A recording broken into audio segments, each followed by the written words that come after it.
like to make some adjustments to the schedule, knowing that we still have a full day ahead of us, and we do have an executive session with 4 items on it. So I'm expecting we'll need at least an hour to an hour and a half in executive session, and we have public safety committee at 3.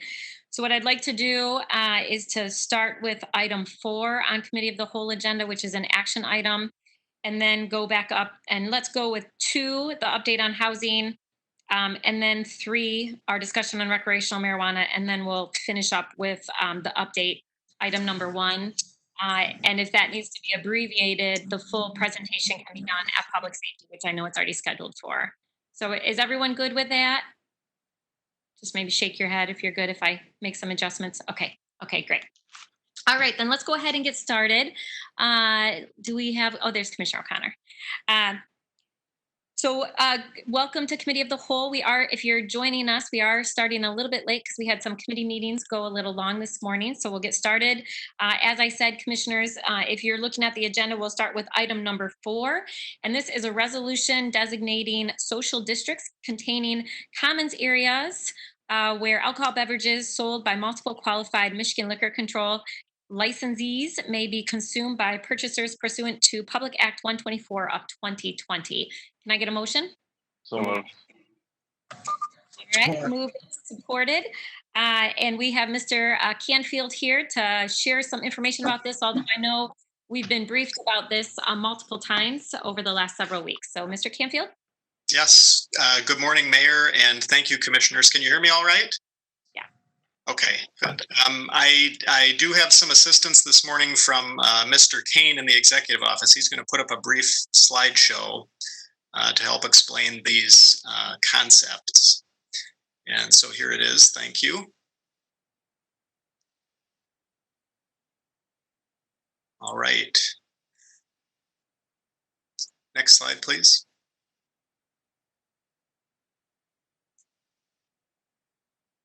All right, so I do want to acknowledge that we're dealing with 3 overlapping concepts when we think about what we've talked about in the past, social zones, and now the first 2 social districts that would be designated by this resolution. So social zones were authorized by you in late May and operate under a special events framework, including right-of-way closures as needed. What we're talking about today are social districts, which are authorized by Public Act 124. This was signed into law by the governor on July 1st. The act allows you as the city commission to designate social districts, and then we would file the maps that show the delineation of those social districts with the Michigan Liquor Control Commission. Social districts contain commons areas, and you're going to see that one of the proposed districts contains multiple commons areas. Those are the actual areas where alcoholic beverages sold by multiple MLCC licensees may be consumed if that licensee obtains a social district permit. And I do want to note those commons areas have to be clearly delineated by signage. People have to know when they're entering and leaving an area where alcohol can be consumed. And then the permit holders will have to serve in business-specific cups. So it will be clear that that cup belongs in that district, and that cup actually was provided to that patron by a particular business. And what's perhaps unique to Grand Rapids, I'm not sure if other communities are doing this, is that we will require a social zone to be established in connection with the social district. That gives us the coordinating organization that's going to help manage the district, and also sets up some of the rules that are distinct to that area. So there would not be a district without a zone, but you could potentially have a zone without a district. The 2 resolutions on today's committee of the whole agenda, I know the one we're talking about is the first here. It would designate the first 2 districts, downtown and Wealthy Street. And then the item that's next on the agenda would designate or would recommend approval of the first 23 permit holders for those districts. And I'm not yet seeing the map, which is the next slide. Okay, here it is. This slide and then part of the next slide show the commons areas in the proposed downtown district. And I do want to acknowledge on this, we've had extensive and really excellent collaboration between the city and then downtown Grand Rapids Incorporated. Mark Miller working with Mr. Andy Guy at DGRI prepared these maps. And I do want to invite Tim Kelly, who's on the line, to give some brief comments about the proposed downtown district. Yeah, thanks, Lou. Good morning, Mayor and Commissioners. Appreciate the opportunity to speak this morning. I really just wanted to kind of echo what Lou said, and that this was a tremendous collaboration between city and DGRI, not only to translate this new law, but to conduct outreach with the businesses and really work to bring forward this recommendation. So we appreciate the collaboration. We think this is another important tool to layer on top of some of the other economic recovery work that's going on. And so we're excited to advance this recommendation and appreciate your consideration. All right, thank you, Mr. Kelly. And I do want to note the downtown district is the one that contains multiple commons areas, 3 in fact. And so this slide shows the proposed hotel arena commons area, which is quite extensive and includes the street network around the Monroe Center social zone, and also includes areas like the city portion of Anabawan Park, and runs down to the downtown market. The other 2 commons areas would be Monroe North, and so that's on the next slide. It actually runs up to just south of Leonard. So you can see on the left-hand side here, the number 1 is Lanier restaurant. So that helps set the scale of this. Includes a good portion of 6th Street and Canal Parks, and then the street network that connects to some license holders. Bridge Street is at the top right of the slide. Several blocks are included along Bridge. And then Wealthy at the bottom right is a collaboration with the Uptown Corridor Improvement Authority. And I'd like to invite Mr. Ted Lott, who is a local architect and community leader, to talk about this. He's been working with the Uptown Corridor Authority. So Ted, can you give us some brief comments?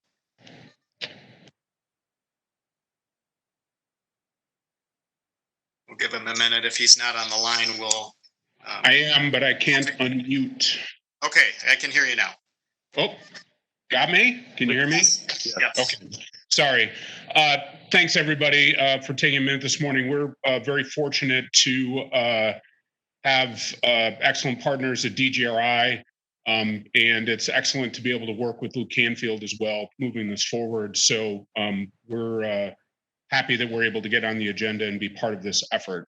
We think it's a nice opportunity, and we're looking forward to having this opportunity up in Uptown as part of our work with Uptown Inc.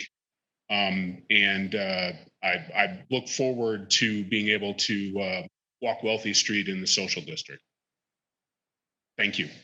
All right, thank you, Mr. Kelly and Mr. Lott. And so the resolution before you would designate those first 2 districts with the commons areas, and then there are some other details related to the overlap with social zones and signage and some other details. So if you have any questions, I'm happy to take those now. Thank you, Mr. Canfield. Commissioners, any questions? It's nice to see this move forward. I know one concern we had was being able to get it off the ground as quickly as possible after the state passed the legislation. So I appreciate everyone who worked on it, and glad to see it in a couple districts, and hopefully we'll see it in more in the weeks ahead. Commissioners, any final questions before I ask City Clerk to call the vote? All right, City Clerk. Commissioner O'Connor. Yes. Commissioner Moody. Yes. Commissioner Sassi. Yes.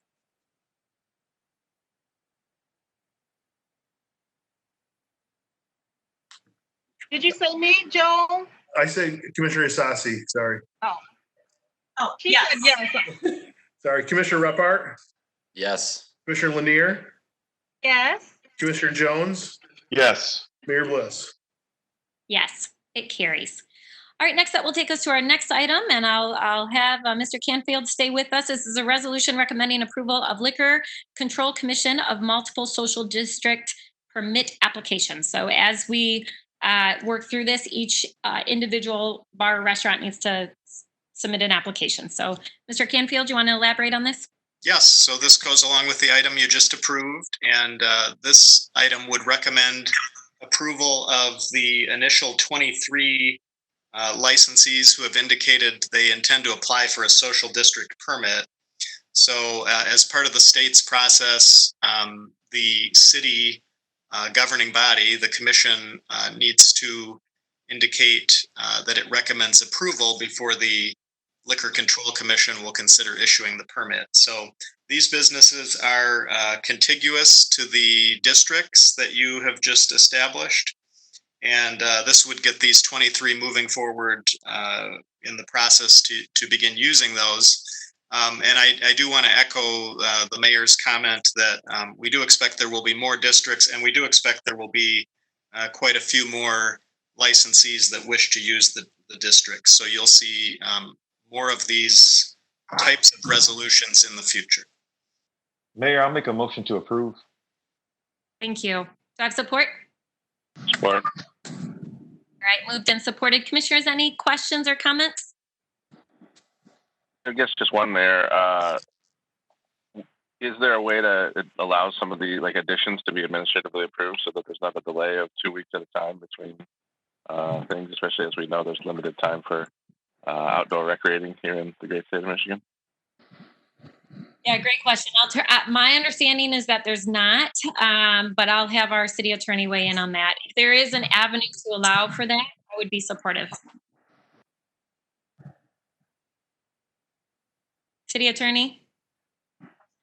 Can you repeat the question again, please?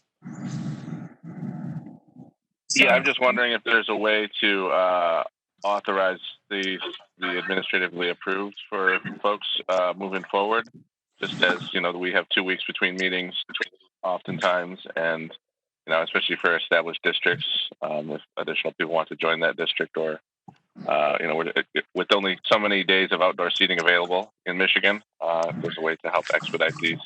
Oftentimes every day matters in these conversations. I'd have to look into that because we have to give notice, and I don't know if we could do it through meeting. We're talking about, I'm sorry. Go ahead. I can't tell if you're through or not, City Attorney. Have you completed your remarks? Go ahead and make comments, and then I can. Okay. I think what the commissioner is asking, if we brought back a future item that would be a resolution, give the city commission would give authority either to me or my designee in planning department to administratively approve them, so the commission wouldn't have to vote on applicants or districts each time. Okay, yes, that we can do. Thank you, City Manager. We've done it with other things, so we can do that. Yeah, that's absolutely my question, City Manager. Thank you for making that very clear. All right. So we'll look into that and see what we might be able to do in the future. Great. Thank you. All right, any other questions or comments, commissioners? All right, I'll turn to our city clerk to call the question. Commissioner Moody, Yes. Commissioner Isasi, Yes. Commissioner Repart, Yes. Commissioner Lanier, Yes. Commissioner Jones, Yes. Commissioner O'Connor, Yes. Mayor Bliss. Yes, it carries. All right, next that will take us to a resolution setting a public hearing and authorizing the publication of an ordinance to amend section 10.36 under truck routes of Article 3, Chapter 181, Title 10 of the Code of the City of Grand Rapids. Can I- All right, moved and supported. And who do we have with us? Mr. Nairmore, you want to talk to us about this? Yes, good morning, Mayor and Commissioners. So the city's truck route ordinance regulates the operation of trucks on city roadways. It was last revised in November of 1981. As you can imagine, over the last 40 years, there have been lots of changes in character, connectivity, and ownership of the roadways in the city. Also, neighborhood planning processes like the Granville Avenue Area Specific Plan have also recommended changes to establish truck routes and requesting an update to the ordinance. City staff initiated a comprehensive review of the current ordinance and the published City of Grand Rapids truck routes and major roadways map. A number of the updates and changes to the truck routes and major roadways have been identified. Staff is also recommending or recommends establishing a regular process for reviewing the truck route ordinance and the route and major roadways map for potential annual changes to be more responsive to community needs. I'm going to summarize just briefly the types of recommended changes.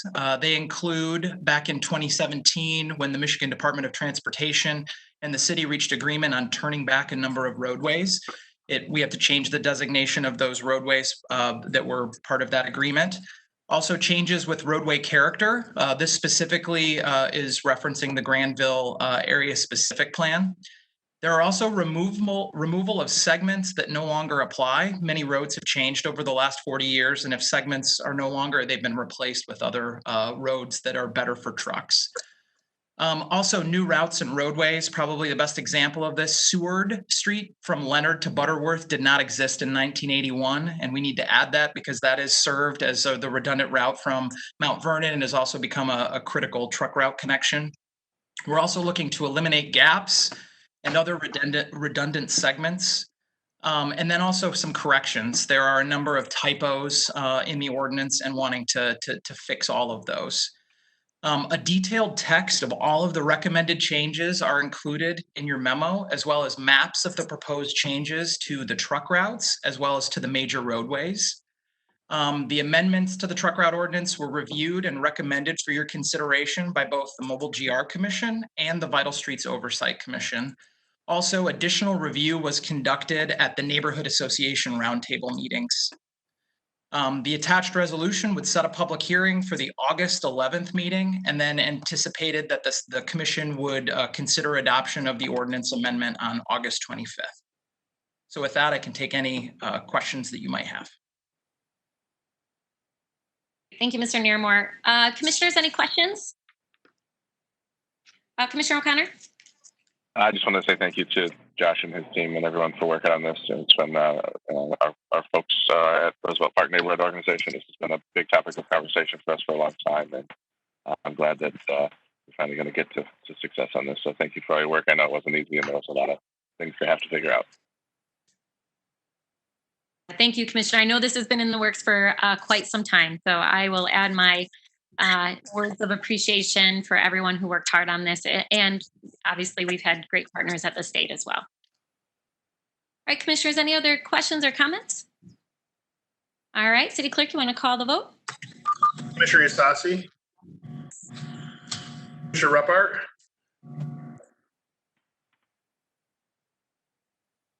Yes. Okay. Commissioner Lanier? Yes. Commissioner Jones? Yes. Commissioner O'Connor? Yes. Commissioner Moody? Yes. Mayor Bliss? Yes, it carries. All right, next that will take us to our special events authorization. Can I get a motion? So moved. Support. All right, moved and supported. Is Ms. Pittman with us? She is. Good morning. Good morning. So as you know, the COVID-19 pandemic has caused unprecedented economic and community activation disruption statewide and within our local business community.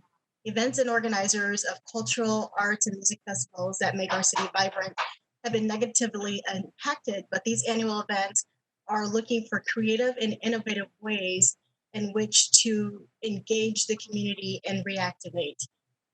These events organizers are aware of the executive orders regarding attendee numbers, social distancing, PPE, sanitization, and maximum capacities. And we are hoping to be able to permit different events to occur from now through the end of the year. Great, thank you. Commissioners, any questions about that? All right. Yvette, thank you for your work. I've heard from quite a few folks who are trying to pivot and do what they can to still have events under the current pandemic and rules. So thank you for working so closely with them. All right. Seeing no other questions or comments, I'll turn to our city clerk to call for the vote. Commissioner Repart, Yes. Commissioner Lanier, Yes.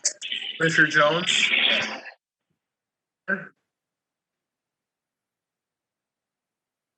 You say Sassy, Joel? I said O'Connor, Oh, Yes. Commissioner Moody, Yes. Commissioner Isasi, yes. Mayor Bliss. Yes, it carries. All right. Thank you. I'm having a hard time. I feel like there's a lot of in and out, and I know we're getting ready to go into our presentation portion. So I just wanted to make a mention of that. I think almost all the speakers have had that experience. So I'm going to try to log in via my phone and use different audio, but I don't know if anybody else has experienced that given the multiple presentations we have coming up. Yeah, thanks, Commissioner. I think what I'll do is I'll remind folks that if they're not speaking to go on mute, myself included. I haven't been consistent with that. I think that will help. Joel, that goes for you too. I think sometimes if you're not on mute, we get feedback. Let's see if that helps. I know that there was a little bit of an issue earlier with the firewall. Hopefully that's been resolved. All right, so next, commissioners, that will take us to... Mayor, if I could briefly before you go on, and just for clarity on that item, I know that we did brief the commission last time on the Bridge event that we were planning for the fall as a result of the cancellation of Art Prize, and we are still in discussions with organizers, and we hope to have some update in August on around the specificity as that continues to shape up. I just wanted to share that with you and the public. Thank you, City Manager. All right, so commissioners, I'm going to take us to item 2, which is a review of the housing needs assessment and housing next outcomes. And I know Mr. Kilpatrick is with us, and then we'll go to the discussion around recreational marijuana, and then we'll end with the presentation. And then again, just a reminder, we do have an executive session right after COW with 4 items that we need to discuss. So I'm expecting that will be 60 to 90 minutes. So I'm going to try to make sure that we have ample time for that. So I think I'll start by turning this over to our city manager to give us an update and introduce Mr. Kilpatrick. And it looks like Mr. DeLong is weighing in as well. And then we'll get this update and presentation. Yep, Mayor, I'll be real brief, but we're pleased to give a update on the progress that we made with Housing Next. Mr. Kilpatrick, Mr. DeLong, Ms. Bohart, Ms. Turkelson, our entire team have been really working real collaboratively with them around this important need for housing stability, and housing choice in our community. And so with that, I think we have a few slides that we would like to use as introductory slides, and then turn the balance of the presentation over to Mr. Kilpatrick. I think there is a tie-in around some future policy issues around governance of our housing efforts. As you know, we do not have a central housing department. We have several people who work collaboratively between economic development, planning, and community development.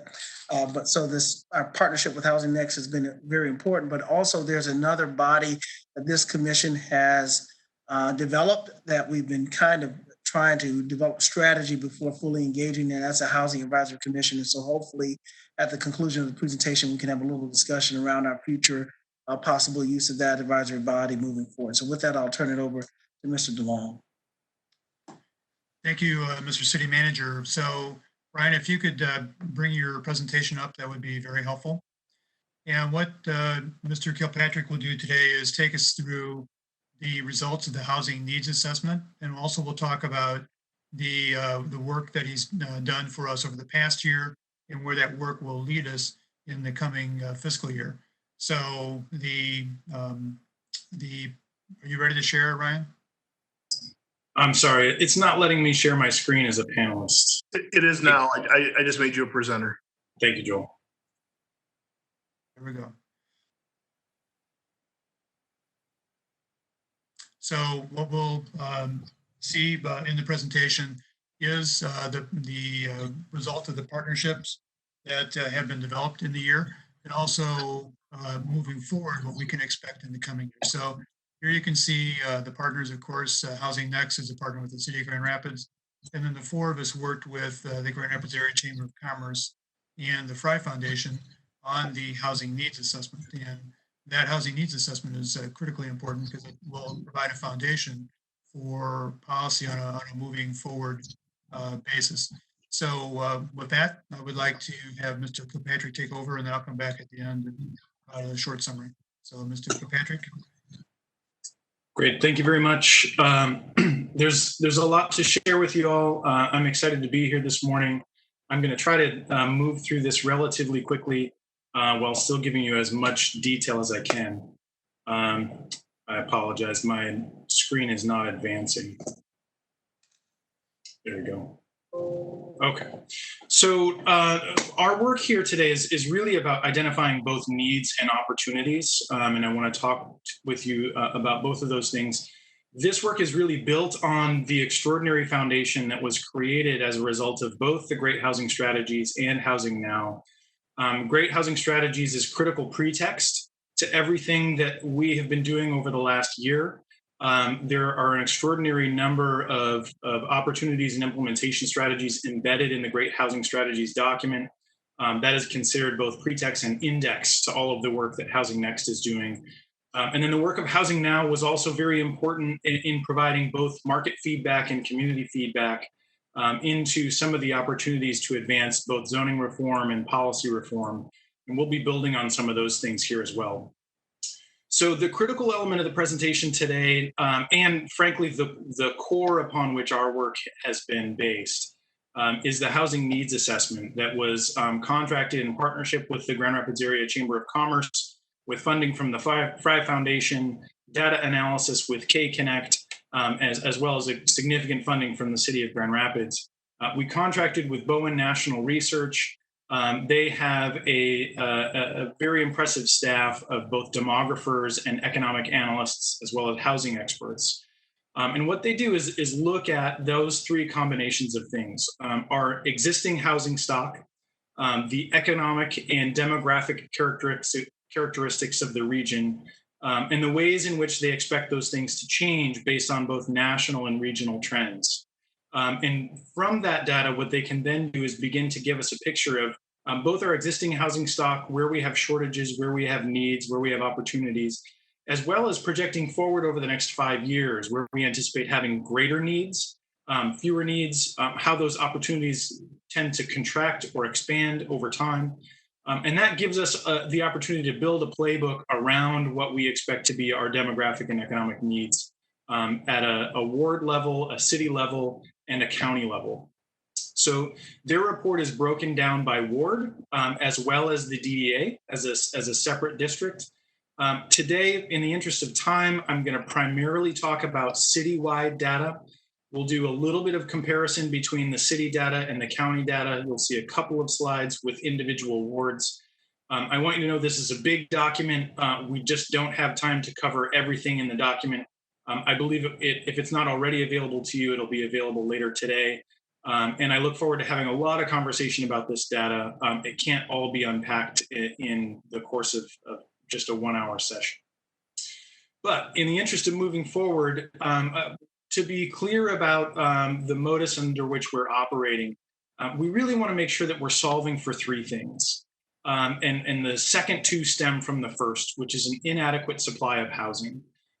As a result of the master plan that was adopted in the early 2000s and some of the critical work that went into neighborhood revitalization, we have had an influx of young people, an influx of wealthier people moving into the city. And that has created an inadequate supply of housing for a growing population. And we've known that for a number of years. We've also known that there are disparities in access to housing as well as homeownership. We'll talk about some of those disparities in the data and where those lie. But then the third characteristic that we want to be trying to solve for is the dramatic price increases that are occurring at a neighborhood by neighborhood level. What we've seen where one investment occurs, additional investment tends to follow. And where we don't have adequate supply, what that's doing is driving up prices more quickly. So I want to talk about all three of those things and how we have opportunities to work towards resolution for each of them. But in an effort to talk about housing, housing tends to be both a symptom and a root cause because it's nested in a broader ecosystem. And want to be very clear that housing is highly dependent on other elements within the system, wages being critical to that. So for as long as we have folks within our community that are earning wages that do not provide for a survival or a stability budget, we're going to continue to have shortage of housing solutions, and we're going to continue to have affordability problems. So while our work is almost entirely focused on how do we solve for the amount of housing that needs to be provided at every price point, we want to continue to hammer the importance of building up wages through education, through solving for mobility choice, solving for healthcare, solving for systemic racism within the community, and making sure that those are all touchstones throughout our work.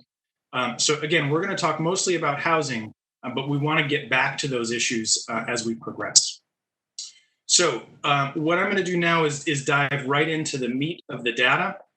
We have data that gives us a picture of how much additional housing we're going to need over the next 5 years based on population growth trends as well as economic growth trends. And what we've seen from the Bowen National Research Housing Needs Assessment is a need for almost 5,350 additional units, rental units. So we're going to talk about homeownership in a minute, but rental units, more than 5,300 units are going to be needed over the next 5 years. And so that's in addition to the units that we already have. And what you're seeing in this chart is a breakdown of where those new units are going to be needed most, the income segments where we'll need those. In a few slides, I want to talk about these AMI categories, AMI standing for Area Median Income. And that's the HUD designation. It's based on county level area median income. Many of you are already well aware that the city area median income, in particular census tract median income, is much lower than the countywide level. However, we are using the countywide level because that's the level upon which both state and federal funding is based. And so that's going to be the most relevant data factor as we try to cross-tabulate this data with the Housing Commission, with community development, and our state and federal partners. So you can see here, we need a lot of additional housing. We need it at all price points. There's a fair amount of housing that's needed at 80% AMI above. There's also significant housing that's needed below that price point. And so we're going to have to work on all of those elements simultaneously. Now, in terms of owner-occupied units or for sale units, again, it's more than 3,500 units. This is less than the for rent units, but this is in addition to the amount of housing that we already have for sale in the community. So we've got to be thinking about how are we going to add more for sale housing stock. Here again, the amount of pressure from those wealthier income households earning more than 80% of the countywide area median income is significant. And that is what's driving up price across the city. So we're going to talk more about that, but it's critical to understand that we do need to make sure that we're creating more for sale opportunities at below 80% AMI. We've got lots of demand there. But if we're also not simultaneously thinking about the market rate component at 80% AMI and above, those folks can outcompete. And where they're competing for limited supply, they will drive up price. So we want to make sure we're focusing on both the affordable and the market rate simultaneously. We'll talk about strategies for that in a couple of minutes. So this slide shows us what our likely demographic shifts are going to be if we have a business as usual approach. So what Bowen does is they look at what are all of the policies that are in place today, what does zoning allow for, what have been the trends over the last 5 to 10 years, and how do they project those going forward. So looking at how demographic shifts have occurred over the last 5 to 10 years, Bowen has projected that if we keep doing the same thing, roughly 15% of households earning below 50% AMI are going to be priced out or leave the community altogether. Now, what's critical about that data point is that some of those households are going to combine. And that's because we have a fair number of young people in the community who qualify as below 50% AMI, and they're likely to partner up. They'll get married, they'll move in with a significant other, their dual income will suddenly become above 50% AMI, and that counts as moving out of that AMI category and into a more affluent AMI category. However, we also have to acknowledge the fact that as prices go up and we aren't producing an adequate supply to support the additional population, we are going to see additional displacement. And so that 15% household reduction in households below 50% AMI is primarily due to displacement, as well as due to factors related to lower income households coupling up. And in some instances, that's due to doubling up of households where two full households may move in together to share one home. And we'll talk a little bit about what that means for overcrowding in a couple of minutes. So now comparing those data sets that you just saw to Kent County, Kent County also needs a significant amount of additional rental housing. Of the entire county-wide rental housing need between both city and county, the county's need makes up about 40% of the rental requirements. So that means the city is being looked upon to bear roughly 60% of the rental demand. And that's primarily because we have highly attractive walkable neighborhoods. Those are the neighborhoods that most young people are looking for today because they're highly amenitized and they have all of the things that demographic group is looking for. So that's part of the reason the rental demand is so much higher in city neighborhoods as compared to countywide neighborhoods. But countywide demand is still significant. Demand for owner-occupied units is significantly greater here. This number, the 0 to 30% AMI zeroed out number, this is based on existing trends. It assumes that that product just will not be available based on the policies that are in place today at the broader county-wide region, as well as based on the trends that have occurred over the last 5 to 10 years. Now, we can change that with collaborative partnerships across the region and find ways to accommodate households at that 30% AMI and below. But because additional households at that AMI category have not been accommodated countywide over the last 10 years, Bowen determined that it's not likely new ones will be accommodated going forward over the next 5 years. So part of our challenge is to change that metric. Again, demographic shifts that are expected, significantly greater number of households below 50% AMI are likely to shift out of this market. Again, this is partly due to younger couples partnering up or households doubling up. It's also due to displacement. So we've got to keep a close eye on those numbers. Now, at the other end of the spectrum, what we see is close to 30% household growth among households earning 120% AMI or greater. That's households earning about $86,000 a year or more. So again, we're going to have price pressure coming in from those higher income households who are competing with limited supply with lower income households. Now, quickly, I want to compare a couple of data points here so that we've got some perspective.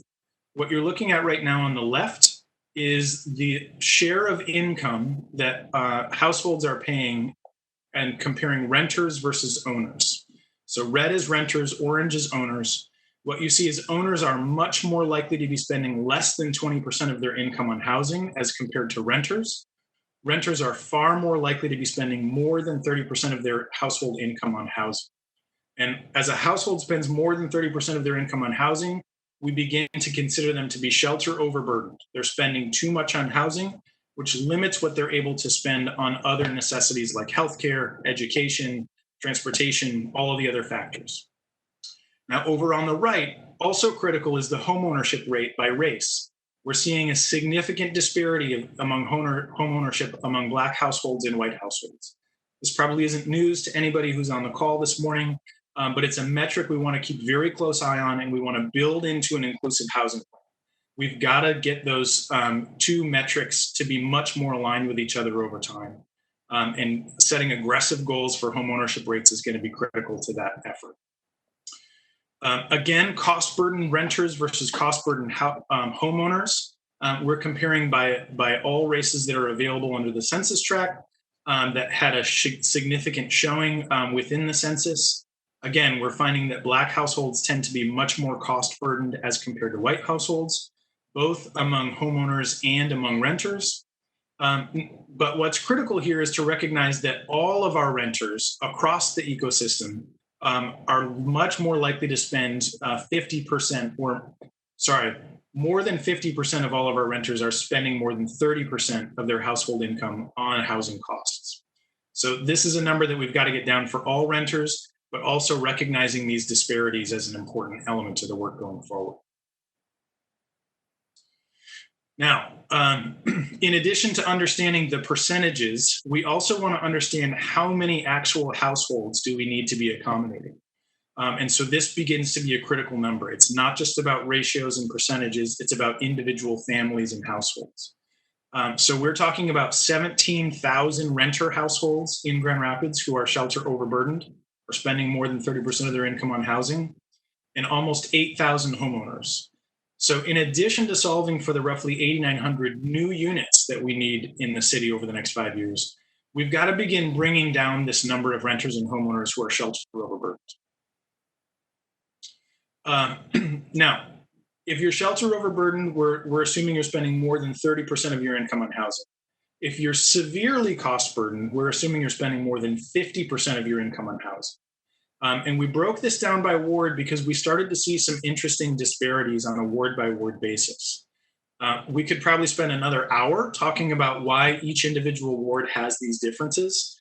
But the critical element here, I think, is Ward 1 really stands out among renters as having a much greater percentage of their overall tenants spending more than 50% of income on housing. Again, we did this for a lack of affordable housing to really look at how many households are overcrowded. And that means more than one person per room within the household. That's not per bedroom, per room. So what we're seeing is a lot of individuals overcrowding in Ward 1 relative to the other wards. We want to get that overcrowding ratio much, much lower in all of the wards, but Ward 1 is going to be a particular focus. Now, one of the last slides here before we start to move on to some of the next steps is the share of tax credit units built by year. And what we wanted to do here is compare city and county housing production under the tax credit program and really show you the difference between when and where housing units are getting built under the tax credit program. Obviously, before 1990, there was a significant amount of production. After 1990, it begins to drop off. And since 2000, it's been very limited. Although since 2011 in Grand Rapids, it's gone up significantly. It hasn't gone up at all in Kent County. And now there's a particular reason for that, and it's the way that MSHDA has structured its QAP, as well as the way that the 4% low-income housing tax credit gets financed. So we want to be solving for both of those things to begin to solve for a more regional approach to housing supply, especially among those tax credit units.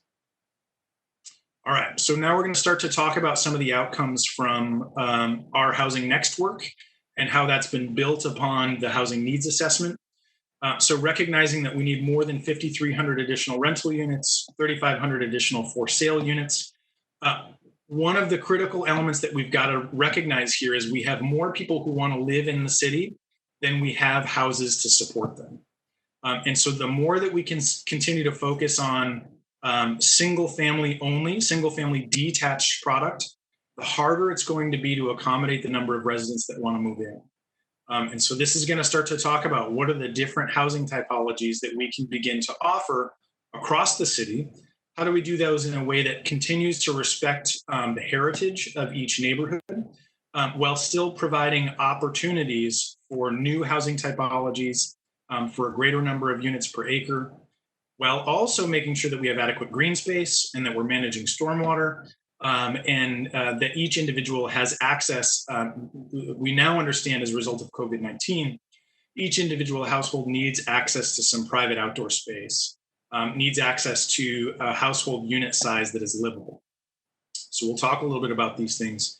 But the data here is critical because one of the things that we've found is that renter-occupied housing, a significant majority of renter-occupied housing is currently contained within buildings with less than 10 units. So oftentimes when we think about renters, we think about large multifamily buildings with 25 units or more.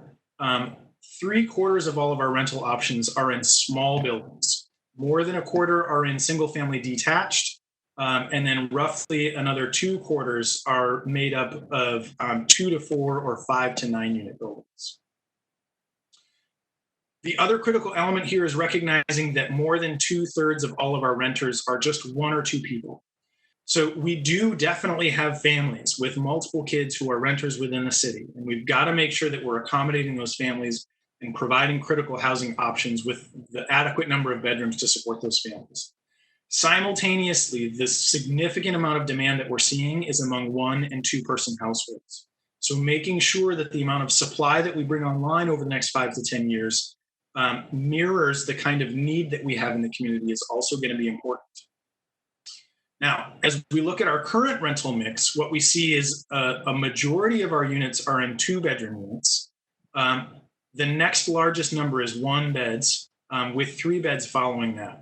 We're falling short on 3 and 4-bedroom units. We need more of those units. We're also falling short on studio and 1-bedroom units. We need more of both of those product types. We'll need some 2-bedroom units. Frankly, those tend to be the easiest to get financed on a cost per square foot basis. But we've frankly got close to enough of those units. We need to focus more on studios and 1s and 3s and 4s. Now, for owner-occupied housing, this is an even more stark statistic that I really want to pay close attention to.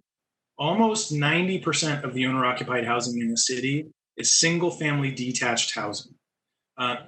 Again, the amount of land area that we have relative to the number of new households that want to move into the city is inadequate to continue to accommodate a lot of additional single-family detached. So we've got to start thinking about additional types of homeownership product, whether it's condominiums in multifamily buildings, whether it's attached single-family via townhouses, whether it's splitting lots into smaller parcels. More households want to live and own in the city, then we have adequate land area to continue to accommodate a single-family only style of owner-occupied housing. Owner-occupied single-family detached is still an important element of the mix. That's not going to go away anytime soon, but we can't assume that we can build a lot more of that going forward.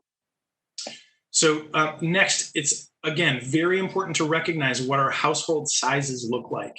Even among owner-occupied households, we're still close to 2/3 of all households comprising just 1 or 2 persons per household.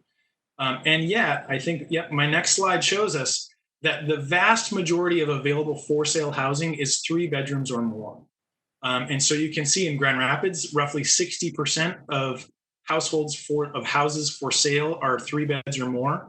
In Kent County, 40% are 4 bedrooms or more.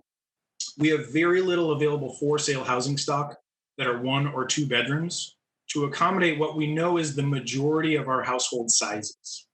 So we've got to think about right sizing the kinds of housing that we have available for sale. Now, again, that 3,500 additional for sale household units that are needed, that's on top of all of the for sale units that we have today. So finding ways to accommodate for sale product in new building typologies is going to be important going forward. All right, so now this is an element that's important to talk about. It's not intuitive at first, but I want to talk through it real quickly if we can. So at the bottom of this chart, what you see is the overall number of units that are needed. But if you go up a couple of lines, what you see in those rows is the step down effect. So we have gross potential growth and then a step down gain or a step down loss. And what that means is we have households that are earning 120% of the countywide area median income, who could technically afford to spend $1,700, $1,800 a month, maybe up to $2,500 a month, if they're spending up to 30% of their income on housing. But what we know is that a significant number of wealthier households earning more than 80% AMI, are not going to spend 30% of their income on housing. They're going to do everything they can to spend less than 20% of their income on housing because they want to save their dollars for other things. And they still have the economic power in the market to be able to do that. So what they do then is create the step down effect, where instead of buying or renting housing that is within their achievable price point at 30% of their household income, they're moving down into the next category below them. They're going to go compete with households who earn less with them for a limited supply of housing. And so what we're seeing is we've got more than 1,700 additional renters or additional homeowners who could technically afford to buy homes at $300,000 and more, but instead they're going to compete for houses that are for sale for less than $250,000. And we're going to see the same thing down the income spectrum. And then in terms of the amount of new housing units that are for sale in the pipeline, that units in the pipeline row, very, very little new stock coming online that's for sale. That's a gap in our available financing. We've got to fix the financing system in order to make that more doable. So we'll talk about that. Step down effect also occurs on rentals. We're seeing lots of that step down influence from our wealthier renters who could technically afford more, but want to rent for less. And so they're going to, again, compete for that limited housing supply. And that's pushing out our lower income renters in the community. We're doing a much better job on housing supply in the pipeline here, but we've really got to build more supply. And again, we've got to build quite a bit more supply in both the low income and the market rate categories in order to begin to meet some of the demand that we're seeing across the marketplace. So in this slide, what we're looking at is the number of for sale households, housing units that are available by price point. There is very little housing stock that's available for sale today. A healthy market would give us roughly 3% of the overall housing stock that is for sale at any given time. We have less than a third of what we need on the market today. And so with limited supply, again, competition creates more dramatic increases in price. Same thing is occurring in the rental market. The vacancy rate is very, very low, meaning occupancies are high. To have a healthy market, we want to see rental occupancy rates right around 95%, with a vacancy rate hovering around 5-6%. Our vacancy rates are between 2 and 3% overall. But for our tax credit products, it's basically zero. We have almost zero vacancies anywhere within the market. So to go forward, and I'm going to move fairly quickly through these, you'll have the executive summary of my report to review today. I'd love to talk a lot more about this in more detail as we go forward. What I'm providing here is an example of what we could put together as part of an inclusive housing plan. What we want to do is suggest that a housing plan be married with the upcoming master plan process. There are several implementation steps that we want to take now, moving forward over the next year, but also want to set critical target goals moving forward that get embedded in the master plan and are continually revisited every 2 to 5 years. So what we're suggesting here is just a suggestion. All of this is going to require a lot of community input. We're not saying that these are the goals. We're saying these are the kinds of goals that we need based on the data that we've seen. But we need lots of input from the community at large. We've got lots of housing experts in the community that can have influence over these. But we need to set targets in terms of number of units, level of affordability, home ownership rate by race, and think about all of these things with a disaggregated data set. So the Bowen Housing Needs Assessment is the first step, but we can continue to add more data to this over time. A critical element going forward is recognizing the impact of market rate demand in the marketplace and how we accommodate that market rate demand. We've got to first understand that it's there whether we want it or not. We've got lots of young people that want to live in the city. Many of those young people are higher net worth or higher income, and they're going to compete. The more that we can create high amenity neighborhoods that do not allow for displacement, where we're not tearing down existing affordable housing to build new market rate housing, the better. So thinking about those strategic sites that I know the city's been talking about for years and getting those activated as quickly as possible to support both market rate and affordable housing is going to be critical. But really thinking about where do we have opportunities with a high level of amenities so that we can begin to draw down over time the economic incentives that are necessary to support market rate. Today, our market rate rental rate is not high enough to support new construction. And so brownfield TIF is still important, but we want to begin to move the market to a place where our market rate renters don't need that economic development incentive anymore. We want to push them in that direction, and it's going to be amenities that drive that. And the work that's been done in the city around the river is going to be one of the most critical elements to driving that level of amenity to make sure that market rate housing doesn't need as much economic development incentive so that we can focus those incentives where it's needed most on affordable housing going forward. Again, it's the Grand River property frontage. We focusing on the river corridor and on our transit corridors in downtown in terms of the market rate product is going to be critical. Affordable housing has to come alongside that. We can't do just one or the other, but recognizing where market rate is viable is going to be really important going forward. Now, a quick note, as a result of COVID-19, obviously there's been a lot of talk about, do people still want density? Is density still safe? Is it something that we should be planning for? All of the research that is coming out right now indicates, we've got research from Johns Hopkins, we've got research from the Pew Center, indicates that density is not the culprit of infectious disease transmission. It tends to be overcrowding and lack of sanitation. And so the difference between overcrowding and density is when you have lots of people in a confined space with inadequate airflow and inadequate sanitation. Density, on the other hand, is when you have an adequate amount of space, it just is stacked in a different way. Instead of spreading it all out over a significant land area, we're stacking it. So overcrowding is what is going to happen if we can't supply enough housing to meet demand. And what is likely to happen, and is already happening in many households, is two families are moving together in the same household. Very oftentimes, those families tend to be essential workers, either in the retail or restaurant industry or the healthcare industry. Those households that are overcrowded today tend to be most at risk of infectious disease transmission. And if they're overcrowded, they tend to be most at risk of transmitting that disease to their other housemates. So reducing that overcrowding is going to be critical. And part of the strategy there is providing more housing so that we don't have so many households doubling up.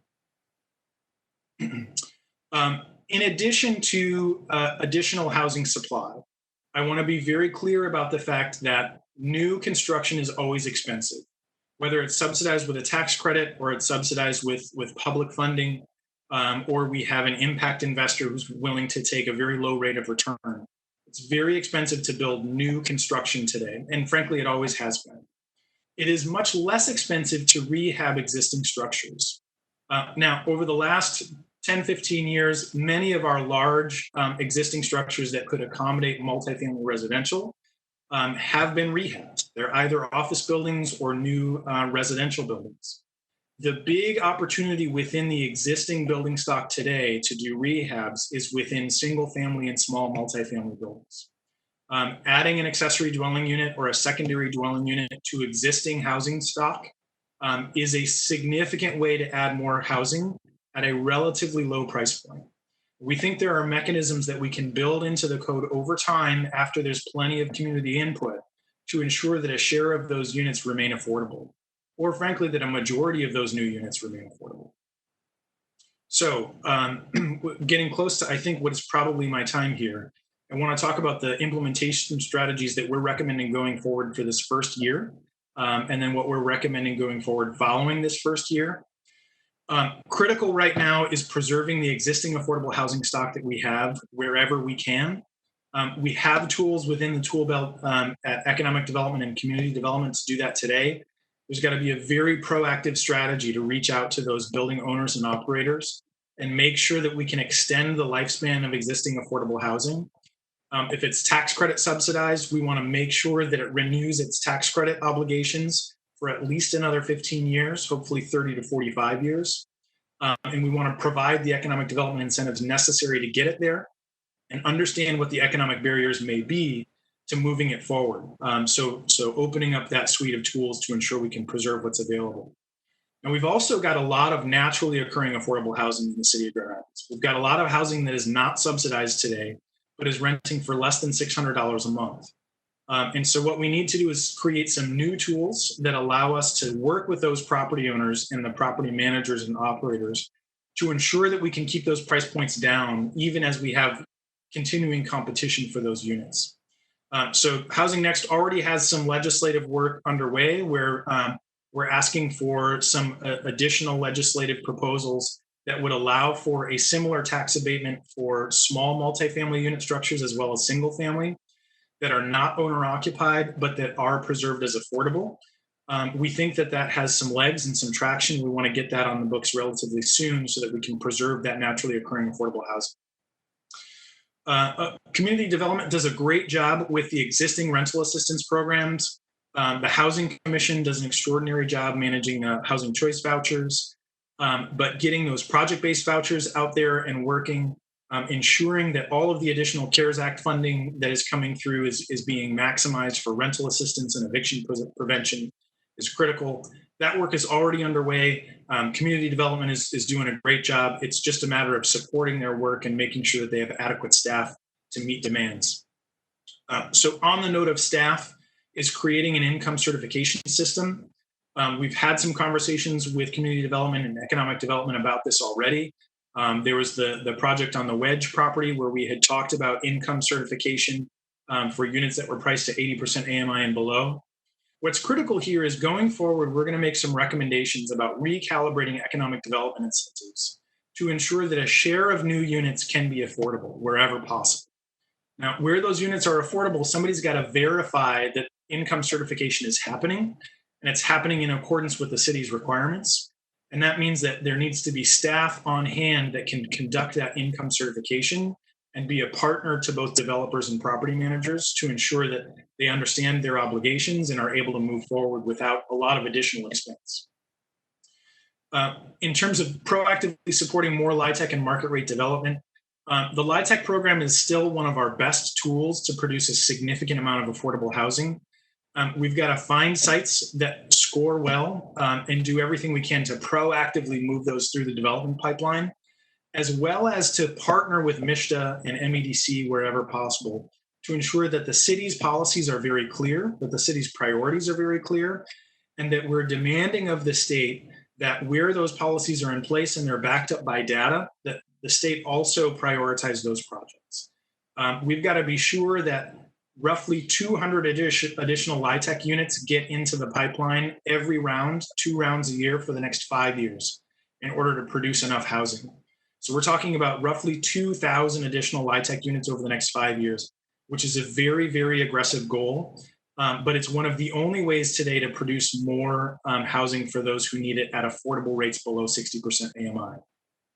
Same thing with market rate development. We've got to help identify those priority sites, remove obstacles and barriers to get that new development online, and ensure that we're minimizing or eliminating any displacement that occurs as a result of new market rate development.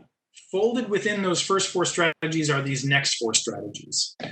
So leveraging strategic city-owned property, we've done an analysis of more than 800 publicly owned properties. Most of those properties are not prime for redevelopment. They're parks, they're cemeteries, they're things that need to remain what they are. They're serving critical functions today. But there are many of those parcels that can be leveraged for redevelopment. And so we want to focus on a handful of those in year 1. The city's already doing really important work around this. We want to expand that to the extent possible. We want to recalibrate economic development incentives to ensure that we're getting everything possible out of a project, while also maximizing the number of new units where needed, and begin a deep community engagement process. So we're talking about adding almost 9,000 additional units to the city over 5 years. And that is inevitably going to result in change on a neighborhood by neighborhood basis. And one of the things that we want to encourage is that no neighborhood is disproportionately impacted by change, and that no neighborhood is immune from change. And so we've got to provide opportunities for neighborhoods to have input and provide guidance into the process of accommodating more housing at all income levels, both low income and market rate, and ensure that they are also accountable for making sure that the proper number of units are being provided for in every neighborhood. And there are lots of ways that we can do that. We've got to build that into the master plan process. We've got to provide as much data as possible and empower our local residents to do the work alongside of us. And then again, advocating for that statewide legislation and policy support is going to be critical. Now, going forward, this is where it gets really meaty. As part of the master plan process, we want to have 5 and 10-year goals for housing. We want to be very specific about how many units we need at each price point, about how we're going to achieve those goals, about who's going to be involved and who's responsible, and how we're going to hold them accountable and measure their progress. Again, we need to allow for more housing in every neighborhood. We can't assume that any neighborhood is immune from accommodating slightly more units. 9,000 units over the square mileage of the city is not that much, but it is going to be noticeable in some neighborhoods, and we've got to do this in a way that properly manages that growth. Strictly speaking, in order to get the number of housing units that are necessary at affordable price points, there's got to be a local source of revenue. I would love to assume that the federal government would dramatically overhaul the housing ecosystem and provide significantly more funding to local units. I don't see us getting enough local funding from the federal government, and so I think there's got to be some local funding contributed. You'll see in a minute what we're recommending for the first 10 years and what we recommend working towards, but that fund has to be robust in order to do the kind of work that's necessary. And a critical element of the work necessary of the housing fund is ensuring access to capital. Now, access to capital has been an important issue for the Black community, the Latinx community, the Native American community, and Indigenous population. Making sure that we have access to capital for those traditionally disenfranchised communities is going to be critical to ensure that they share in the wealth creation that results in the growth of neighborhoods. So that housing fund is an important element. Also, the investments that are made in small businesses alongside new residential development will be critical. There's got to be coordination of all that. So this moves us to our next implementation strategy, which is a central redevelopment authority. Whether it's the Housing Commission, the Brownfield Development Authority, a new community development authority, it could be an existing partnership with a nonprofit. There has to be staff managing this work going forward. We've got to think about our strategic parcels, how we're managing the housing fund, how we're ensuring access to capital. All of that can be embedded within the same redevelopment authority. The next element is a gap financing program. We have lots of developers, both for-profit and nonprofit, that want to help solve this housing problem, but the math doesn't currently work. We don't have the financial resources available in the community to make every deal work that we'd like to see get done. So creating local-oriented gap financing programs or regional gap financing programs to bridge that last 5 to 15% of the capital stack, that tends to be what's missing in most deals. We'd love to have the state come alongside for every dollar that we can get, but having that local fund is going to be important there. Again, catalyzing market rate housing, both in downtown and along transit corridors, along with affordable housing, not instead of, and then making sure that we've got a regional collaborative strategy, that this isn't just a problem for the city of Grand Rapids, it's a countywide and frankly a West Michigan issue. And thinking through strategies to make sure that we have a regional approach to solving for housing. So very quickly here, the Affordable Housing Fund, we think really in order to be able to do the many things that a fund should be able to do based on all of the research that we've gleaned from best practices in other cities in the US, is a $20 million fund upfront. So we're not going to build that $20 million in year one, but we want to hit that $20 million target relatively soon, because the 4 buckets that we're recommending here are an ownership support program to make sure that we can reduce disparities in the home ownership rate, an acquisition and preservation program to make sure that we can ensure all of the existing affordable housing we have today can be preserved, a gap financing and pre-development support program. Part of what we've seen with a lot of development in this rush to get projects approved is the cost of pre-development, the cost of securing land, of holding land, of putting together the site plan, of going through the community engagement process. That cost can be very expensive. And so to the extent that we have a central redevelopment authority that can do some of that front end work, keeping in mind all of the conditions of the marketplace, while alleviating some of the risk on the development team, we can take that process a little more slowly. We can do deeper community engagement in partnership with a development team to really get the project that a neighborhood wants and supports, and to build equity and wealth within the project for the neighborhood. And then to have a gap financing program alongside that is going to be critical to ensure that it gets financed. And then lastly is a tenant-based rental assistance program. There is quite a bit of money coming through the CARES Act right now. More is needed. I hope that the federal government steps up and provides more of that funding. But if past is prologue, we have to assume that there's not going to be enough federal programming, and that until we have enough housing supply online, we're going to need some sort of rental assistance program at the local level. So I think I'm starting to run out of time here. I'm going to skip through the next couple of slides so that we can wrap this up. It's important that we support growth and that we support the existing population, ensure equitable outcomes and resilient, connected neighborhoods. Again, 8,900 additional units are critical to being able to reduce the inflationary pressure on price. Homeownership, broad-based community support, and using our policies, incentives, and investment to move forward. I think this is the last slide I want to spend any time talking about. This is really the way that local government has the ability to make the most impact on housing affordability. The strategic plan is the first element. It's critical to moving forward. We've based all of our recommendations on the existence of the strategic plan. The master plan is the next step. We're using the measurable data from the housing needs assessment to inform the master plan. All of those three things together will inform how we update local regulatory environment, the incentive policy, and the investment policy in housing. And that will be combined with an iterative process for communication to ensure that we have deep engagement with the community. And now I'm going to turn it back over to Eric.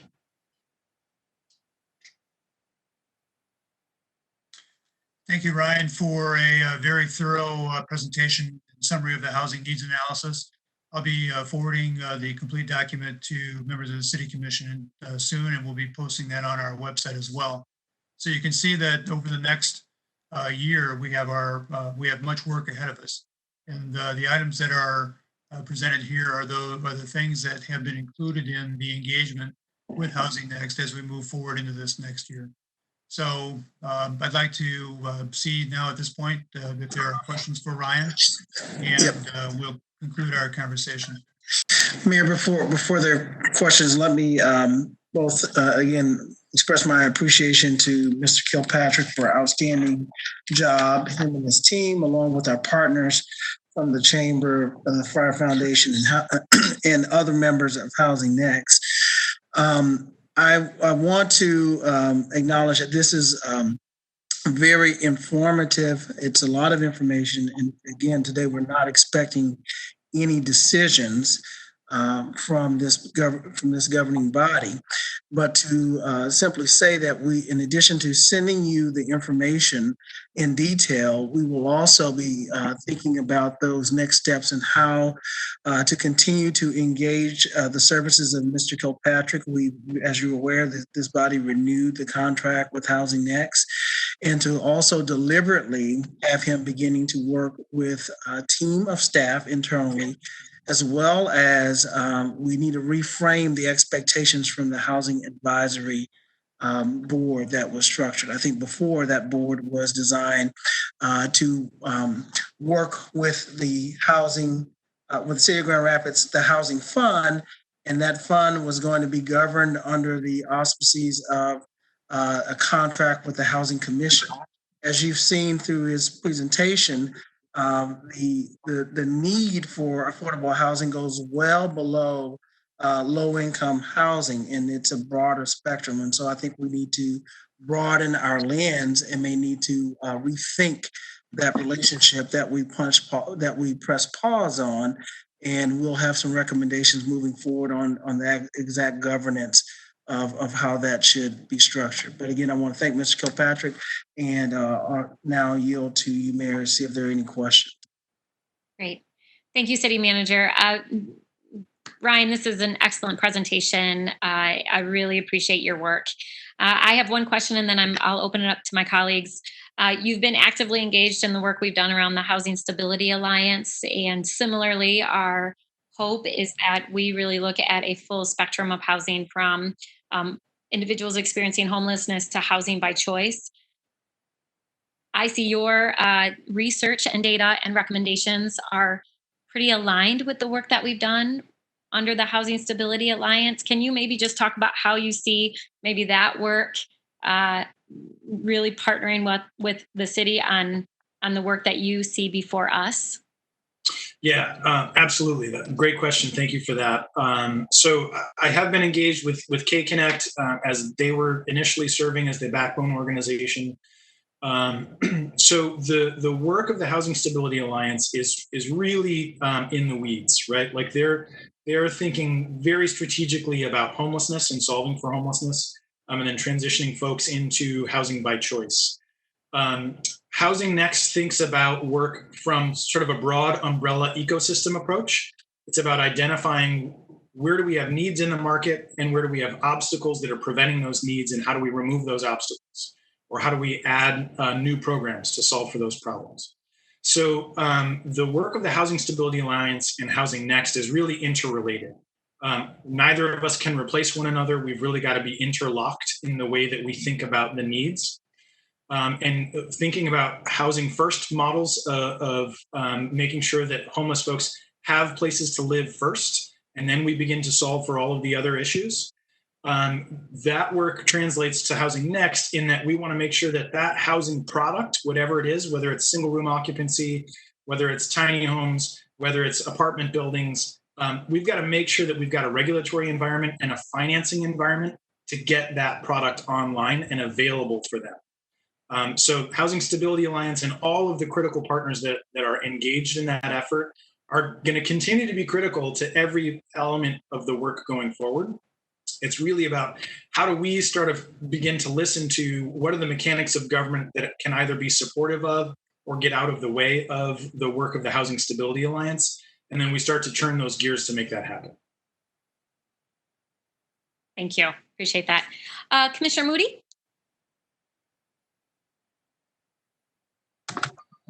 Yeah, thank you, Ryan, for this report.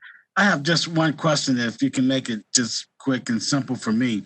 Can you explain a little bit more in detail where you said that market rate demands are not yet financial? What did you mean by that? Yeah, so Commissioner, essentially what we're seeing in the market today is even wealthier households, what we would call a market rate household, does not want to spend what it actually costs to build a new apartment building. So if we look at the cost of new construction, in order for that project to be financially viable, without brownfield TIF or without the state incentive dollars, a market rate developer would need to charge around $1,500 a month for a one-bedroom apartment. But there aren't very many renters out there who really want to spend $1,500 a month for a one-bedroom apartment in Grand Rapids, no matter how much money they make, because they know that they can go just down the street and find a great old house that's got one or two apartments in it and rent that for $900 a month. And so because they have those other options in the market, they're more often than not going to choose the less expensive existing option than the more expensive brand new option. Unless one of two things happens. Either there's a really high level of amenity in the new market rate product that you just can't get anywhere else and you can't access if you live in the older product down the street, or unless we help to essentially subsidize that product with brownfield TIF and some of the other economic development. So right now there's a mismatch in the marketplace. It's primarily due to the cost of construction and the fact that we have far too many people earning wages that are too low to support the cost of construction. And that's a nationwide problem. It's not just West Michigan or Grand Rapids. That's happened all over the country. Yeah, thank you. That made it very simple for me. I appreciate the way you explained that. Great question, Commissioner. Commissioner Repart? Yeah, thank you. Thank you, Ryan. This was, again, everything that I was hoping for from this presentation. I appreciate the way that you kind of weave everything together. And I thought it was really fascinating, the ward breakdown data. And I guess my only question is, will the Bowen report allow us to do units needed per price point by ward? Can we get that low? Can we drill that down so that we, like you said, we need 9,000 units over the total system so that we can make sure that we're at each decision point kind of seeing it happen, we're at each price point where that needs to happen? Yes, Commissioner, that's exactly what we have. That's available in the report. Excuse me. We had really debated about how much to kind of carve up the geography in the city. We had talked about census tracts.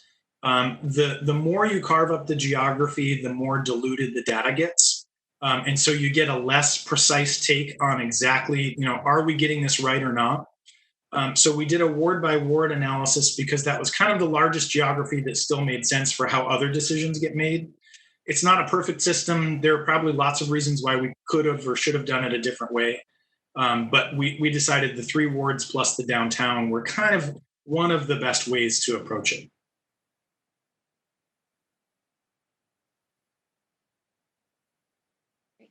Thank you.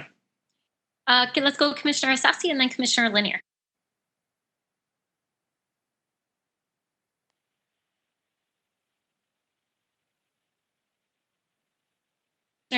Commissioner, we can't hear you. I'm double muted on my phone. Thank you, Mayor. Thank you all for my thanks as well, Ryan. And the question I had is a little bit more on process moving forward, really to my colleagues and to the city manager, and taking everything that you put into form today. I too agree with Commissioner Repart. I was interested in the ward data in particular. But I'm wondering, now that we have this information, and I know many people, I've gotten a lot of messages. I'm glad to see this on the agenda. I'm glad to see this at this point. So I know a lot of people are probably watching. And then I also caught part of the community development session, because it did go over where we were talking about the Amplify project. And so how do we make sure that when we move forward with projects that are currently in our queues right now, and then also knowing that we have this report and the work that we need to do over these, starting soon and over the next 5 years, I just want to make sure, how do we continue to reconcile those pieces to make sure that we are not having any unintended consequences, given the time that we need to actually to get to the point where we're operationalizing this work. So that's my question. Thanks. I'll just have brief remarks on that question. I think first we need to make sure we properly scope what we're trying to do long-term, 9,000 units, and then short-term, and that we have the process to be intentional around land use long-term through our master planning process. But short-term, I think we need to identify what's feasible. Even though we have this need for a $20 million fund and all these units, we are still in the midst of a recession. So we're still doubly challenged of creating inventory doing those projects. But I think as projects come online, we have to think about how do we do a scorecard or report in terms of need as well as results of housing units produced. And so I think those are things that we can do. Probably the Economic Development Project team is a good place to keep up with that kind of report. I know Ms. Canfield used to frequently do a development activity report. And I think now if we can balance it against some other goals around housing need and development. And I think as we update the metrics on our strategic plan and we report periodically on that as well, that will help inform the community on both goals and progress, both short-term and long-term. Thank you. All right, Commissioner Lanier.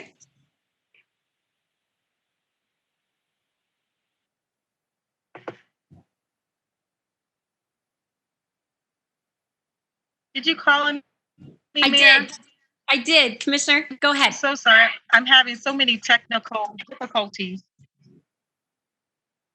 Can you hear me? Yeah, we can hear you.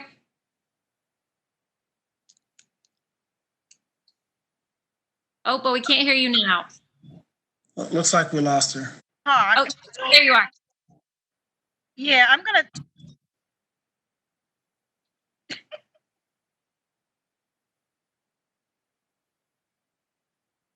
Ryan, I'll call you later.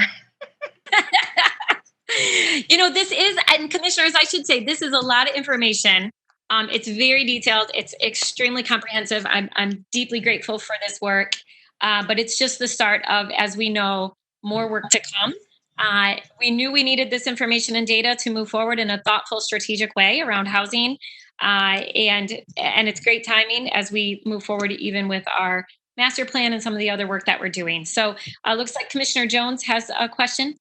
Thank you, Mayor. Ryan, I just want to say very, very, very well done. I especially appreciate the attention that was paid to the difference between overcrowding and density and the realities that we're in with regards to COVID and, the stacking of families and just the need to be extra sensitive to that moving forward, even around future development and the importance of trying to spread that density as much as possible instead of perhaps becoming a community that, because we can't move, so to speak, with more development, you have more people who are kind of packing it in. So thank you for that. And I just want to make sure that we keep that at the top of mind as we continue down this path about the new realities.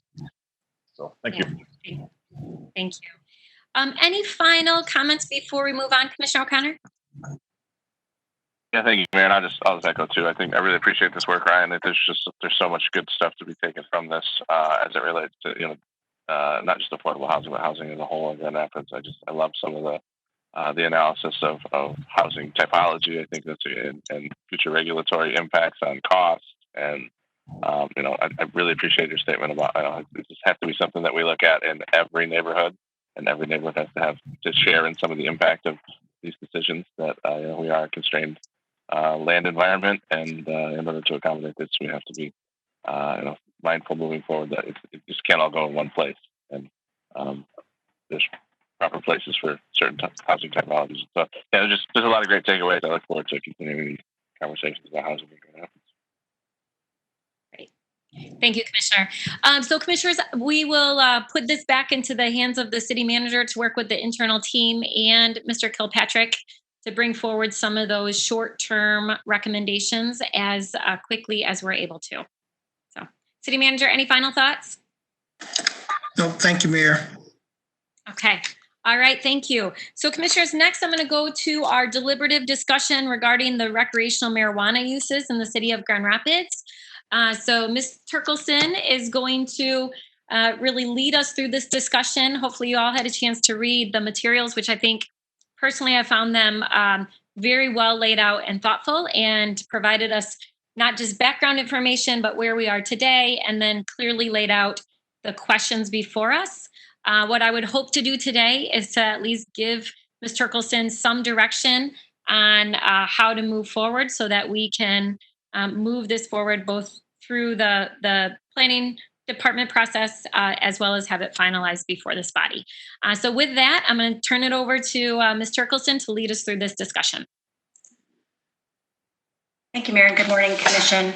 I appreciate your comments regarding the packet. Quite a bit of time was spent in trying to package this for you properly so that we can have a productive, facilitated conversation about some next steps regarding our cannabis marijuana policies. I think that's the wrong presentation, Asante. So as you know, the City Commission did pass a zoning text amendment that provided land use authorization for certain recreational marijuana facilities. That amendment that was passed on July 7th was part of a series of recommendations that were put forth by the Cannabis Justice Work Group. And you'll recall that was accompanied by a social equity policy and a licensing ordinance amendment. And prior to that, we also rescinded a City Commission policy on park waivers. And so there are two remaining recommendations from the Justice Work Group. And specifically, that was to establish a nonprofit, and that will be a follow-up item on a future City Commission agenda, and what we've called the deliberative track for zoning recommendations. So from a timeline perspective, you can see the different tracks that we've had for each of the work group's recommendations specific to zoning there in the brown. We did talk about the fast track, that's the upper, the darker brown row that were adopted July 7th. And yesterday we began accepting applications that qualified for administrative or director review. The deliberative track that we're working on today is the very last track that we've got. We are here today at Committee of the Whole. Depending on the direction the City Commission would like to take, we may need to anticipate an August 13th Planning Commission meeting for recommendations. I'll speak to that in more detail later, with the intention of coming back before the City Commission on September 15th, and also for adoption or if effective in late September. Again, we are aiming for a goal of October 20th to begin accepting applications, which is the current date set forth in the licensing ordinance. So I won't read all of the details. It's probably fresh in your minds as to what happened on July 7th and what zoning amendments we advanced. We did several regarding the retail marijuana, and here are the list of items that were authorized that are in effect today. We also had recommendations that pertain to non-retail land use recommendations for the non-retail under the fast track. And that was largely around more of what we think of the industrial operations. So there's a series of those items. We also included some recommendations or amendments specific to the Good Neighbor Plan and parking requirements. So today we're really looking for 7 decision points, and here they are in front of you right now. So the first 3 can sort of be thought of as needing to take those together, since we need to look at whether we should modify or eliminate our current sensitive uses, whether we should modify or eliminate our current separation distances, what to do with the waivers and the waiver requirement process, whether we should be allowing micro businesses. We need to determine whether to permit designated consumption establishments, marijuana events. And finally, the last item was a resulting item that was added from the fast track, where you may recall that we had approximately 7 provisioning centers that were not able to add a recreational marijuana license, namely because we did not allow for the retailers to be eligible for a waiver from a sensitive use. And any waiver that was granted for a provisioning center was not allowed to transfer, if you will, to a recreational retailer. So some important considerations for us today that I think help inform some of the recommendations that I'm putting forth are some state statutes. So currently, until 2021, Class A growers and micro businesses can only be issued to Michigan residents. And so that's important, especially as we look at our micro business license requirements. Also for Class B, C growers, processors, retailers, and secure transporters, those can only be issued to current medical marijuana license holders in the state of Michigan. And so we've talked quite a bit about some of the constraints that has resulted in, and specifically that in order to be a medical marijuana license holder, there was a pretty significant capitalization requirement at the state level. And it also precluded individuals that had felony convictions regarding cannabis to apply for medical marijuana licenses. And so those requirements are fairly limiting as to who is able to apply. And so when we think about our equity policy that we've just adopted, I think that that's an important consideration for us to consider. So as I mentioned, the sensitive uses, separation distances, and waivers, eliminating the sensitive uses, these are all tied together, and we can't really have one conversation without the other. So eliminating sensitive uses altogether would result in an increased number of eligible parcels. Eliminating or reducing the separation distances would also result in an increased number of parcels. But eliminating the waiver process would generally hold the current number of approved facilities, with very few current opportunities for additional facilities in our commercial districts.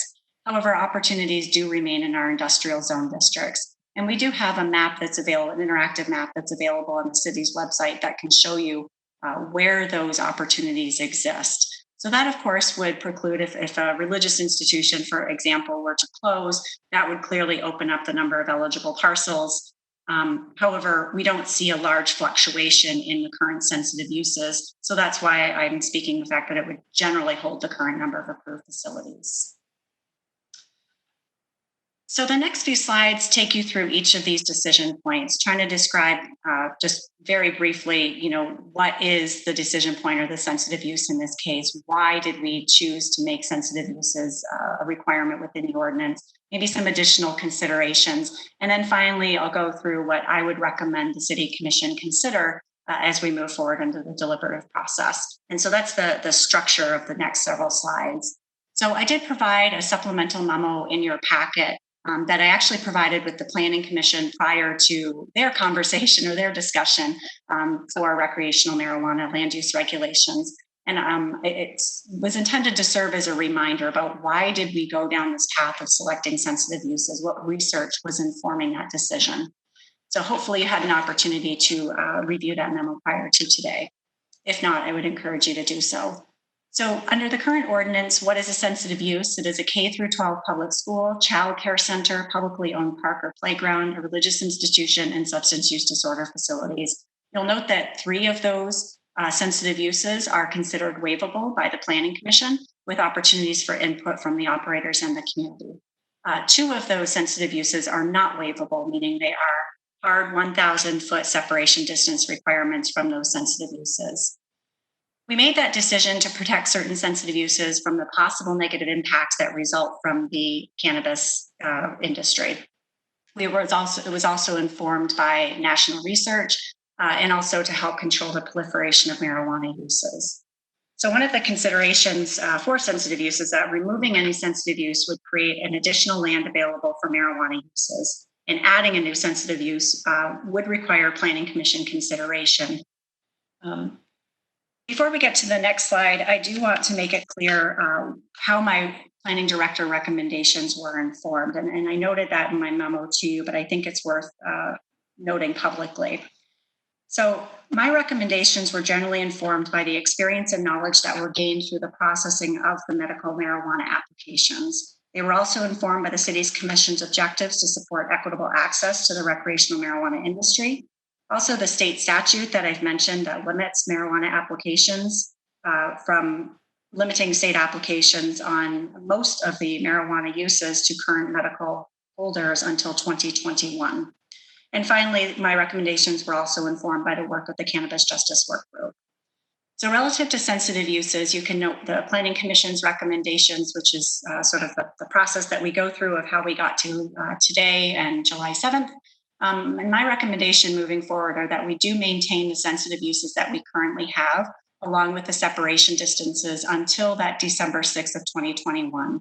However, we do eliminate the waiver process. And again, what that would do is effectively keep the status quo of the number of retail type facilities or number of facilities that would be eligible to exist within our commercial zone districts. So separation distances, those are the distances that are required between defined sensitive uses, between marijuana facilities and residential zone districts. Again, we chose to enact separation distances to protect certain uses from possible negative impacts, national research, and also, again, to help control the proliferation of marijuana uses.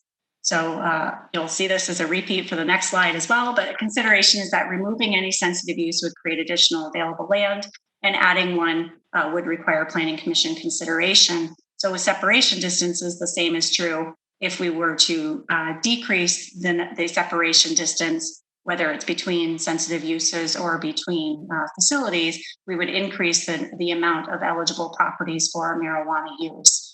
The table on this slide also helps remind you what are the required separation distances, both between marijuana uses as well as between sensitive uses.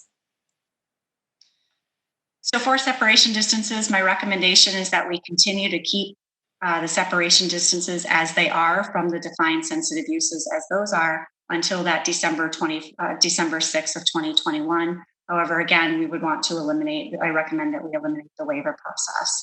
So reducing or eliminating the separation distances, or the exception to this, would be for micro businesses, so that we do provide additional land opportunity for micro businesses to find a home in the city of Grand Rapids. However, that would be zone district dependent, and we'll talk about that in a moment. So regarding waivers, those have been, as we mentioned, a point of significant discussion, I think, at all levels of community. Their intent was to consider waivers from certain sensitive uses based on, or that were available for the Planning Commission consideration. And they were intended to provide a mechanism for a separation distance where potential impacts might have been mitigated by natural features and or the built environment. If we eliminate the required waivers, if we would eliminate the waiver process, it would result in a required 1,000-foot separation distance between provisioning centers, retailers, growers, processors, playgrounds, religious institutions, and substance use disorder facilities. And just a reminder, we also have separation distances between the K through 12 and childcare facilities.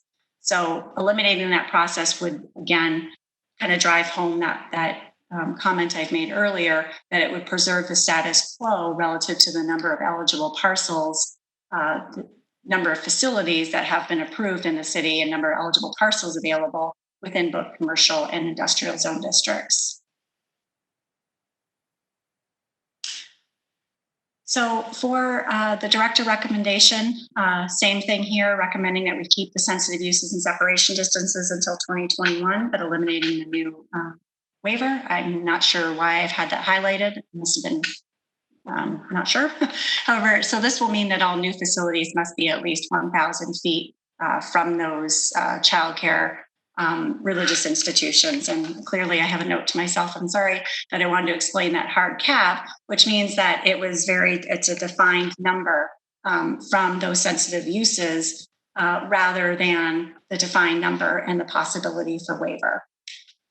So if the waivers are not eliminated, that it's just important to know that that may affect the other recommendations under the deliberative track. And again, going back to, I think it's slide 4, where we have the sensitive uses, the separation distances, and the waivers are all part of one conversation. And you'll note in my staff report, I actually did discuss them together versus as 3 separate decision points.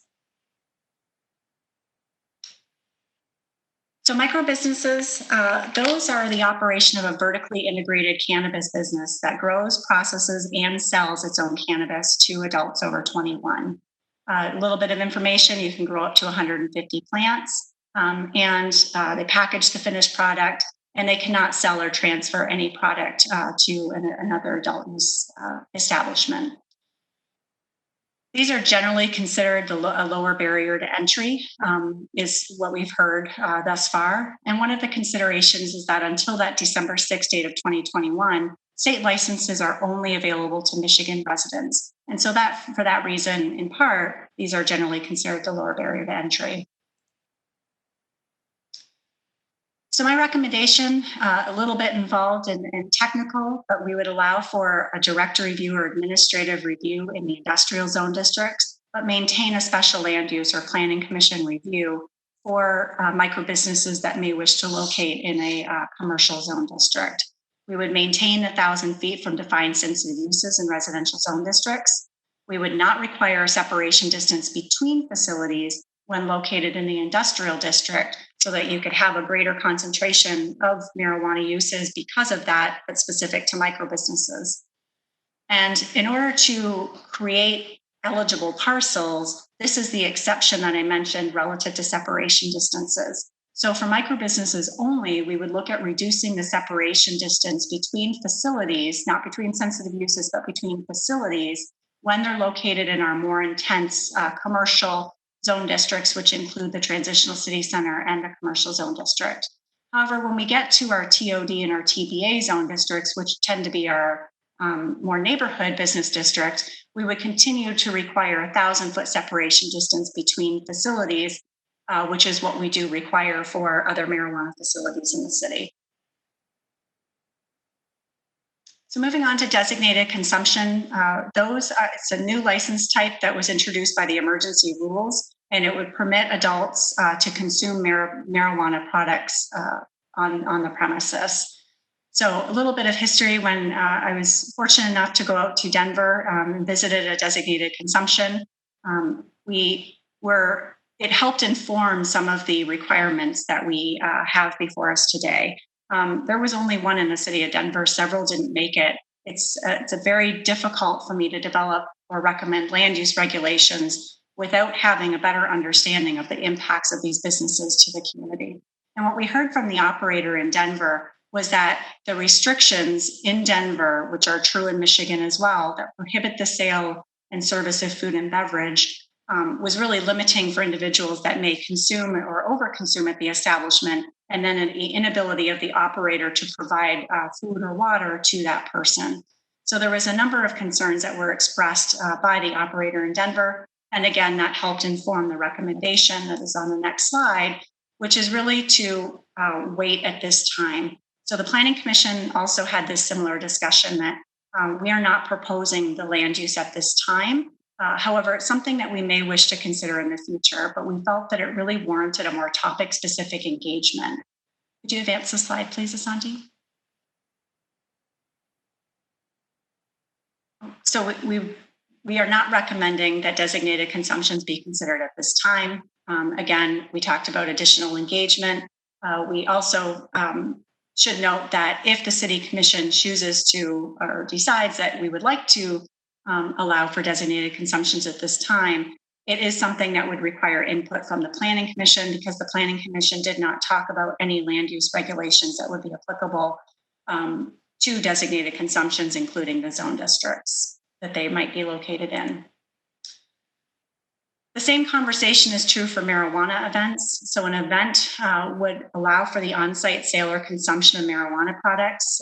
The use may potentially have unexpected land use impacts, especially if hosted in a public park or similar places or similar public spaces. And so some consideration that if permitted, we'd really want to look at our current policies, such as smoking in public places, and see if those policies are appropriate should we choose to allow for events to take place in public spaces. And so for the reasons I've mentioned relative to designated consumptions, as well as what I've just mentioned for additional policy considerations, we really felt, both the Planning Commission and myself felt like this land use, it's not appropriate at this time. However, in the future, when we have the opportunity for a more topic-specific engagement with the community, that at that time, we could move forward with the consideration of marijuana events. So the impacts of the fast track ordinance. So as I've mentioned, and I think it's clear that under the fast track ordinance, because we didn't allow for waivers to transfer, quote unquote transfer, and we did not allow recreational retailers to be applying for waivers, there are 7 approved provisioning centers under the medical ordinance that cannot apply for a recreational retailer because of the way we've structured the ordinance. So this was an added decision point this week for me to bring up to you to say, under the deliberative model, is there a process that we would like to consider to allow for those estimated 7 facilities to add a recreational retailer? And so my recommendation is that we would provide ordinance language to allow those approved provisioning centers that have established land use rights as of July 7th to allow the Planning Commission to consider whether the waiver should transfer as part of the Planning Commission's consideration for the special land use of the retailer. There we go. Thank you, Asante.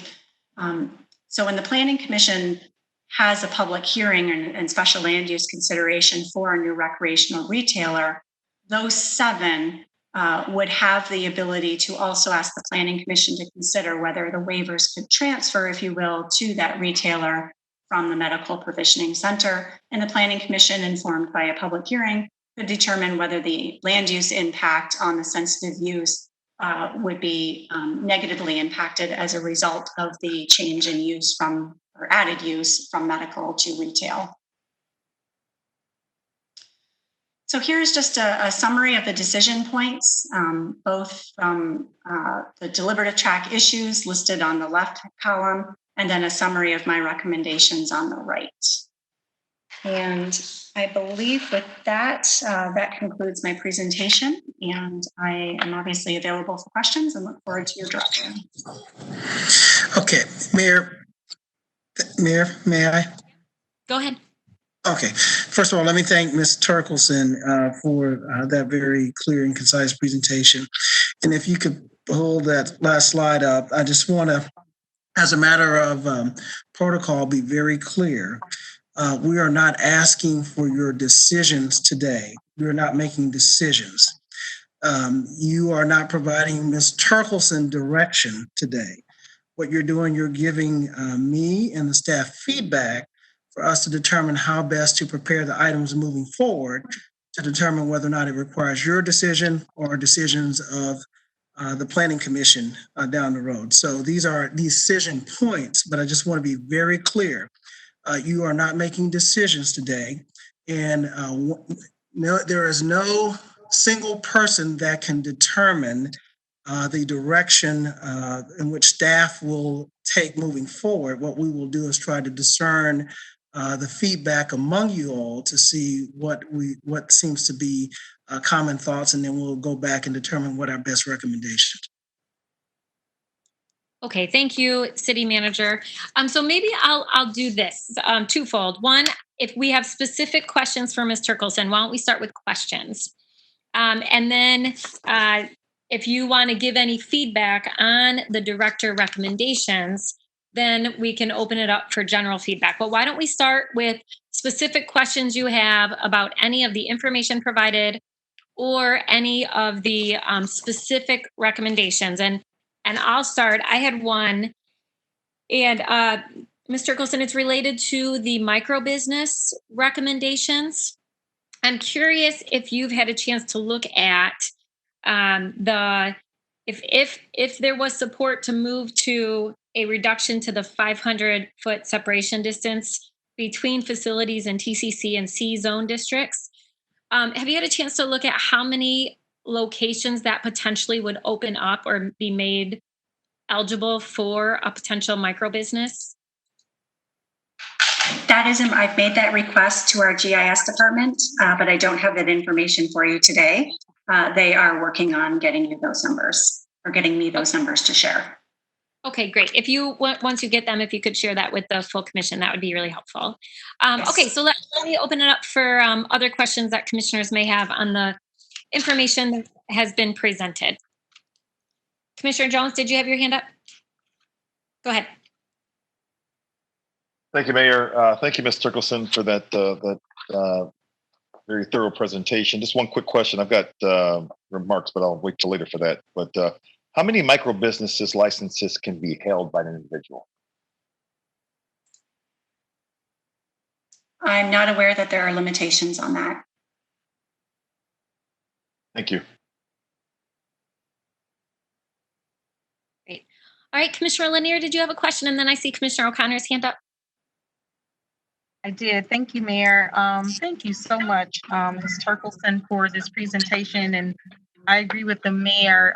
It was put together really well. And the decision points actually kind of helped to, at least helped me to categorize kind of exactly what we're talking about and how they may interact. I have a couple questions related to decision point number 4, which is the micro businesses. I'm trying to get an understanding of, well, 2 things. The first is it possible, I know that currently through the state of Michigan, there's this window of time through December 1st, 2021, in which those who are citizens of the state of Michigan could buy into a micro business. I'm wondering if the city of Grand Rapids could have a provision that would preference those who are from within the city. I know we were trying to do a little bit of that through the MyVita. So I'm just wondering if there is a way to give some local preference or county preference. You know, I'm not exactly sure how narrow we would want to go with that. And then my second question is, I'm also trying to understand the scale of a micro business. So the licenses for traditional medical marijuana licenses are very expensive, you know, $200,000, $60,000, you know, different fees. So I'm wondering for the micro businesses, what is the cost to enter into at this level, the 150 plant and processing and packaging and retailing those items? So if you can kind of help me, I don't know if it's a square footage thing that they're only able to have, you know, a certain size building. I don't feel like I fully understand that component. And then I think there was one other question on a different decision point. And by the way, Decision Point is the name of a book that a former president wrote. So every time I'm hearing Decision Point, I'm thinking of that. Separation distances too was another question. And if we were to include youth centers? Have we had a chance, have staff had a chance to look at youth centers and to see how that would impact some of the numbers that you've already shared? And I'll stop there and let you respond, and I'll just keep looking through my notes to see if I've captured everything. Thank you, Commissioner. So regarding the preference for micro businesses to be licenses to be issued by city residents, we wouldn't include that in the zoning amendment. Zoning is independent of ownership, of course. It is an area that we could look at technically from a licensing perspective. However, I think that the process we've got regarding the social equity plan, where we do prioritize those that score higher on the social equity plan, are those that are reviewed first, and those that are reviewed first could then buffer out future applicants. And so to score higher on the social equity plan, of course, either you'd look at being an equity applicant, or certainly ownership gains you points. Local ownership would gain you points within that social equity plan. So I think that the social equity plan you adopted on July 7th is as close as we can get to prioritizing or giving preference to local ownership. Regarding the cost, I would need to circle back with you on that. I'm not certain how much the micro business licenses are. I apologize. I can tell you that the operations themselves are fairly small. 150 plants does not take up a significant amount of space. And so the micro businesses themselves are not, don't have a significant square footage requirement associated with the use. And when you think about the retail component associated with a micro business, they only sell their own product. And so product from 150 plants does not require significant square footage. And regarding the separation distances for youth centers, we have not considered youth centers as a defined sensitive use. That's something that the Planning Commission could consider or would need to consider and send forward a recommendation. Youth centers are a little bit more challenging from my perspective relative to defining them as sensitive uses. The current sensitive uses you have defined are very easy for us to identify. So we've got state licensed substance use disorder facilities, state licensed child care facilities, so that we have the ability to confirm what is the land use. Religious institutions were perhaps initially the most complicated, trying to identify which ones did have land use rights to be protected, meaning that if they are not legally established, they are not protected. So if they were established land use rights, we also looked at the tax status for assessment purposes. And so youth centers, I think, would be a little bit more challenging for us. Currently, the zoning ordinance doesn't provide a definition of what a youth center is. We do provide a definition of a community center, so we would need to provide that definition either within the zoning ordinance or within the marijuana land use regulations. Adding it at this point, all of the uses that would be within 1,000 feet, I'm presuming, of a youth center would be considered non-conforming, which puts forth its own set of challenges. And so it would really only protect, it would only benefit future applications, or that's not the right way to word it, I apologize. It would only impact future applications that would be buffered from a youth center. So I think it's a little bit more complicated than just defining youth centers as a sensitive use. That said, I hear your message, and I think you know that we've received a lot of recent communication regarding youth centers, and I do believe that it is entirely appropriate for the Planning Commission to consider whether a youth center or a part of an business operations where they speak to youth and provide services to youth, that those should be considered and are considered as part of the Planning Commission special land use considerations. So several of the Planning Commission standards do require them to look at what are uses surrounding the immediate request or the marijuana land use request, and how would that marijuana land use request impact any adjacent use or any neighborhood use. So I think it's already embedded in the process, but it's not specifically defined at this point. Thank you. And then I think the only other point that I was going to make, the last time we talked about this, I had asked a question about those educational facilities, and you had mentioned that there currently isn't a state license for them, and you wouldn't recommend having a local license that there isn't currently a state license for. And so I don't know, where we can fit that in, but because we had a number of inquiries regarding it, it would be great as we're moving forward with this discussion to include that as well with the understanding that there's no recommendation because there isn't currently a state license. Thank you so much for all of your work, you and your team and whoever else contributed to this. Thank you. Thank you. I had a phone a friend happen while you were speaking, and I do know that state license fees for micro businesses is $8,000, and then annual renewals is a sliding scale between $6,000 and $10,000. Thank you. In follow-up to Commissioner Lanier's question, and then I'll turn to Commissioner O'Connor. I'm thinking through process-wise. So Planning Commission, they can consider adding youth centers as sensitive uses.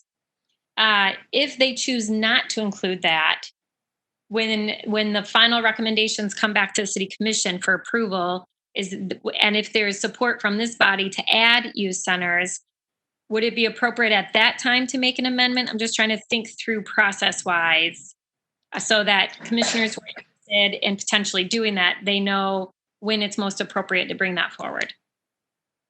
Yes, it would need to come from a recommendation from the Planning Commission. They would need to consider whether to approve or whether to define a youth center as a sensitive use and under which land use considerations. At that time, it would come forward to the City Commission, and you would have the ability to agree or disagree, amend their recommendations. You got some bumpers on you with that recommendation, but yes, you would be able to add it at that point. Okay, thank you. I just wanted to make sure I was clear about process. So appreciate that. Commissioner O'Connor? Thank you, Mayor. Just to quickly answer Commissioner Lanier's, I think the other point of her question around licensing costs, I think that's only a minor factor in the microbusiness conversation. I think the more important thing to note is that because microbusiness is only allowed for recreational sales, there is no capitalization requirement for a microbusiness. So the idea that $250,000 to get a medical license is the capitalization requirement. Recreational only does not have capitalization requirements, therefore making it much easier for people to access that as an opportunity. The license cost is I think it's a very insignificant portion of that, especially as Grand Rapids has been included in the social equity conversation at the state level, which offers opportunities for reduced licenses. Okay, I have questions for me. So the Planning Commission recommendation around the waivers was to eliminate the waivers for childcare, publicly owned parks and playgrounds, and religious institutions to remove this confusion that exists where the city essentially has to negatively say whether or not they want. It's very confusing to the public, and your recommendation is to keep them, but make them hard caps and not allow waivers. So that's like two very polar opposite decision points. So can you explain to me why your decision, your recommendation is different than what the Planning Commission recommended?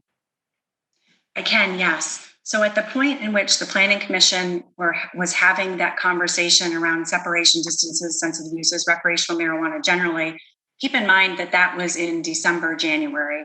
At that time, we were maybe halfway through the marijuana queue, the medical marijuana application queue. And so not having the ability to know that this conversation this decision point would take place after the queue was completed, I think that we were making an appropriate recommendation and having a good discussion based on what we knew at that time. So changing the waiver criteria and separation distances and such when we were not even halfway through the medical queue would have put us in a very precarious position, having half the applications reviewed under one ordinance and then changing it halfway through. So that's the reason for the discrepancy. Okay. Remind me again, what is the separation distance required for alcohol and religious institutions? 500 feet? There is not a separation distance required for any alcohol No. use from any. But in the state law, you have to notice, right? Or it's a 500. Oh, I'm sorry. Notice. I believe state law is it a half mile? I think it's 500 feet. 500 feet. Okay, sorry. There's no zoning requirement for separation distance. I'm just, as it relates to sensitive uses of, a product that can only be consumed by adults. If the state mandates it's a 500-foot separation from a notification for the ability of a religious institution to weigh in on an adult consumed good at 500 feet. I think I'm okay leaving waivers. I just wonder why where we would go to 1,000. I mean, I know it's what it's been past practice so far, but for consistency's sake, if there's some, if we're going to eliminate the ability to have something waived, if there's been consideration given to like reducing the impact to be have parity with alcohol, but if we're taking the ability of someone to have a right to get a waiver away, then reducing it to make it on par with what other adult consumable goods could be. I think that's definitely a fair point, Commissioner. At this point, I was really looking at trying to keep the separation distances and sensitive uses as they are. And maybe in 2021, we look at the conversations of opening up additional eligible parcels so that those that were unable to have the capitalization have the ability to enter the market at that time if we were able to open up additional land. So for me, it was more of a tiered approach. So right now, leaving it as is with the market supported by the approved facilities that we have, with probably some minor fluctuations. But then once 2021 comes around and the state law changes, that would allow for retailers to come into market that didn't have a medical license. To me, at that time, would be an appropriate. It would be appropriate at that time to have the conversation about opening up additional eligible parcels. But again, I think we have contributed in the conversation that we have restricted the number of available parcels. So we have this conversation where we're frustrated that local entrepreneurs, local folks that want to get into the business can't get into the business because of a 2,000 a state capitalization requirement. But because we've limited the number of parcels available in such a capacity that has driven the price up, we've also then eliminated, I don't know how many people out there have capitalization requirements but can't find a building, I guess is where this conversation is going. I think there's the possibility that local people could go through our MyVita process, could go through our social equity plan, could have $250,000 in capitalization, but there's just no building for them. And so I think we're jumping to some conclusions that we better just wait till 2021 happens, because then there is no capitalization requirements, when I don't think that capitalization requirement is the hurdle that's preventing people from getting into the business locally. I think that we've restricted the opportunity to get real estate, and we've put too many arbitrary decision points around waivers in place that have then, there was in fact a local person in the first ward trying to do this who was denied basically because of a waiver, who I think had met the majority of the criteria that we have expressed as wanting people to be Grand Rapids residents in the business, and they couldn't get a waiver, which is terribly frustrating because of some institution that didn't, that was noticed but didn't come in until the 11th hour and then suddenly put the objection. All right, besides that, micro businesses, I guess, I like where the micro business is going. Again, I'm just going to come back to, in the spirit of trying to figure out how to get local people into the business, TBA is typically the cheapest route for real estate. Like it's where lease rates are going to be the lowest. It's where property acquisition costs are going to be the lowest. And yet we create a two-tiered separation distance where TOD and TCC are 1,000 feet and TBA is 500 feet, where TBA should be the place where we should be trying to locate the micro businesses, because that is where real estate has, should theoretically have the most availability, because there's more TBA than there is TOD or TCC. So why wouldn't we give TBA and TCC the same, treat them the same? So, and just for clarification, we're talking about separation from existing facilities, Commissioner, not sensitive uses. Yes, sir. I mean, Yeah. again, Okay. it doesn't sound like. I think there's plenty of neighborhood business districts that are essentially zoned out of having marijuana because of separation distances, and I think some of the neighborhoods in Grand Rapids that are TBA, because of the distance requirements between recreation or between residential and I guess we haven't even talked about that, but why isn't there an elimination too of separation across front footage from residential? Because there's pockets of business districts that are also have pockets of residential on that same business corridor, which then eliminate potential sites. So land value is not the only consideration. When I look back at what other land uses are allowed within the TBA zone district, I was also looking at, small growers, for example, Class A growers are not allowed in the TBA zone district. And so it was really looking at what other similar uses are allowed and trying to model the proposed regulations based on existing regulations. And so because micro business.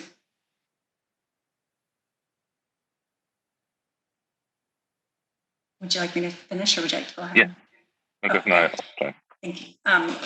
Because micro businesses have a quasi light industrial component, that is dissimilar to the types of land uses that are traditionally permitted in our TBA zone district.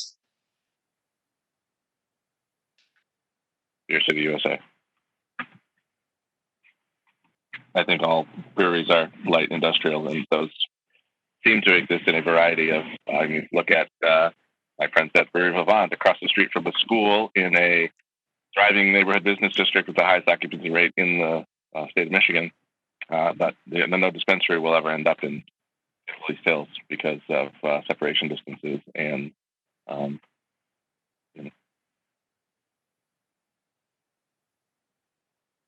done. Thanks, Commissioner. I just have a follow-up, 2 questions. So, Chris, can you remind us how many, we already have 24 facilities approved, and 18 provisioning centers? I believe we're at 20 standalone provisioning centers, and I believe it's 7 or 8 growers and processors. I don't have that document open. I apologize. We're just under about 30 facilities total. So the recommendation is that this would be, and again, I think this is consistent with what we've talked about all along. These recommendations would be now, but we know that the expectation would be that they would be revisited next year and likely have to be revisited a number of times based on experience. Yes, I would agree. Okay. Commissioners, other questions? Commissioner Jones, did you have a question? I just wanted to kind of reinforce what the mayor has mentioned, as well as Commissioner Lanier, and that is, I'd really like to see the planning commission would investigate and consider adding youth centers as a sensitive use. It sounds to me, Ms. Turkelson, that there might be some complexity there based on the definition of such, and if it were to be added on, what that would mean for existing as well as future. But I would just ask that proper due diligence be provided, and that we take a hard look at what that would mean, and if we could consider youth centers as a part of sensitive use. And also, I wanted to just make sure that we are just real clear on the number, just wanted to make sure that is indeed a fact, that there are no limitations in terms of and the number of licenses an individual can hold, the number of micro business licenses an individual can hold. I think that is, I've heard from a number of constituents, and there seems to be some confusion there based on perhaps what is folks are hearing throughout the state. And then it's because I know of individuals who would like to go down that route of obtaining a micro business license, and they'd like to do multiple licenses. But again, just if we could be crystal clear on that, would be great. And also, I think I don't know where this all plays in, but I think of certain neighborhoods in our city that, because of how this was originally written,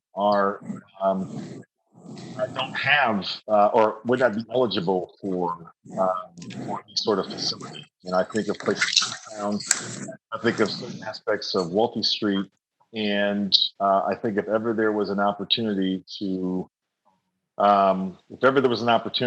create or to be given to a micro business licensee, it would be in neighborhoods such as Easttown or Walking Street, where you have significant density. And I'll use Walking Street as an example. A strip where you have had some development that has been devoid of real opportunities for marginalized communities. And so would ask that you give that some consideration too. Again, I don't know what all goes into that, if that's even possible, but we just ask that you give that some consideration as well. So thank you.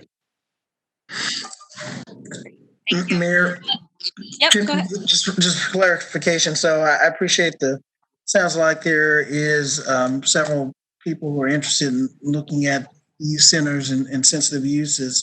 So am I interpreting then Commissioner Jones's comments on allowing for more opportunity by perhaps even looking at reducing the distance or the amount of separation between residential areas? Is that what I'm hearing? For youth centers? No, Commissioner. Sorry. What?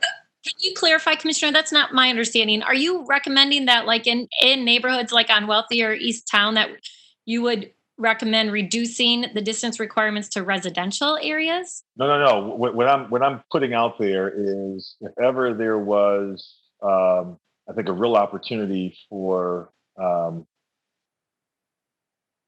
a micro business to prosper, it would be in a place like in Easttown, like Walty Street. I don't know if that's possible, but I'm saying as conversations are taking place in the planning department with the planning commission, if there is a way forward for something like that, I would just ask that be considered or just discussed or whatever the case may be. Because again, we're talking about based on the original, how this was originally drawn up.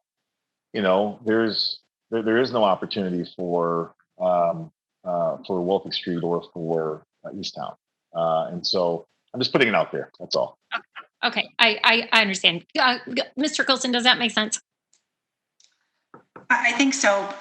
I guess my counter to that, though, I think that the limitation on Wealthy Street, for example, really relates to the separation distance from the residential uses, because of how we met. You've got the cadence of residential, commercial on some of like Wealthy Street. And so I think that, we can certainly reduce the separation distance between facilities in the TBA zone district, but I'm not sure that will achieve as much as what I'm hearing, at least from Commissioner Jones and O'Connor, without reducing the separation distance from residential districts as well. So if the desire is to allow micro businesses more flexibility in some of our TBAs, then I think in addition to reducing the separation distance between facilities, we should also consider perhaps a reduction for micro businesses only as a separation distance between residential zone districts.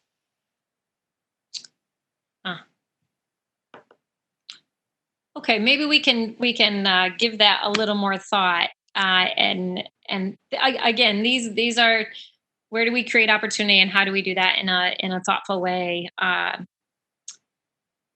would personally have concerns about reducing distance requirements from residential, at least now, maybe in the future. But I would have concerns about that. So Commissioner Lanier? Yeah, Mayor, I was actually going to say the exact same thing. And I think, if we could promote or prefer, again, the equity applicants. And I don't know how we would go about doing that without making a blanket distancing reduction. But I think it warrants spending some time to come back with a few more options regarding that. And I think what I'll do after this, Ms. Turkelson, is to give you a call so I want to fully understand the micro businesses a little bit more than I feel like I do. I think this is probably the most we've talked about it specifically in a public setting. So I want to make sure I'm fully understanding it so that I can provide input I think would be meaningful to that particular area.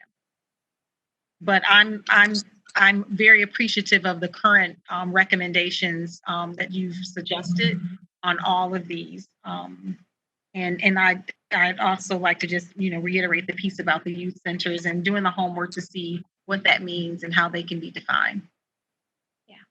Thank you, Commissioner. Commissioner Repart?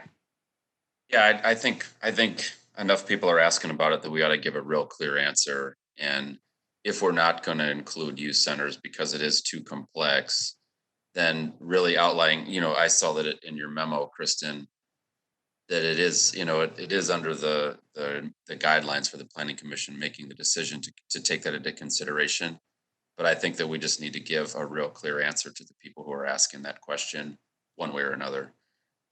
And really what I'm interested in looking at, and we had this when we first passed our medical ordinance, is if we move this many sites open up, if we move that, this many sites open up. And I think that that's what we're talking about around residential, as well as, like the mayor said at the top of the discussion, how many sites would open up for micro businesses.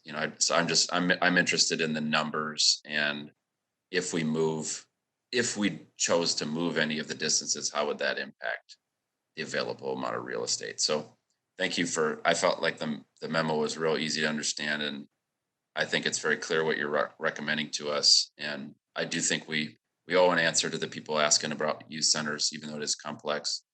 And then I'm interested in seeing how one decision might impact the numbers in general. But thank you. Yeah, thank you. Commissioner Sassi? Oh, Commissioner, we can't hear you. Okay, I'm just going to do it the other. I just won't do that. Thank you, It's all Mayor, and thank you, Ms. Turkelson, for the presentation. I agree. I think laying out sort of the key pieces with a lot of information was very well done. So my sincere thanks to you for that. I agree with what has been said about the youth centers. I think this goes back to some of the process communications and being able to clearly explain that whatever the topic is, that seems to have, a good amount of people who are reaching out to us for an answer. And then I too had the question that you asked at the top of the meeting, Mayor, about the locations. I think when we look at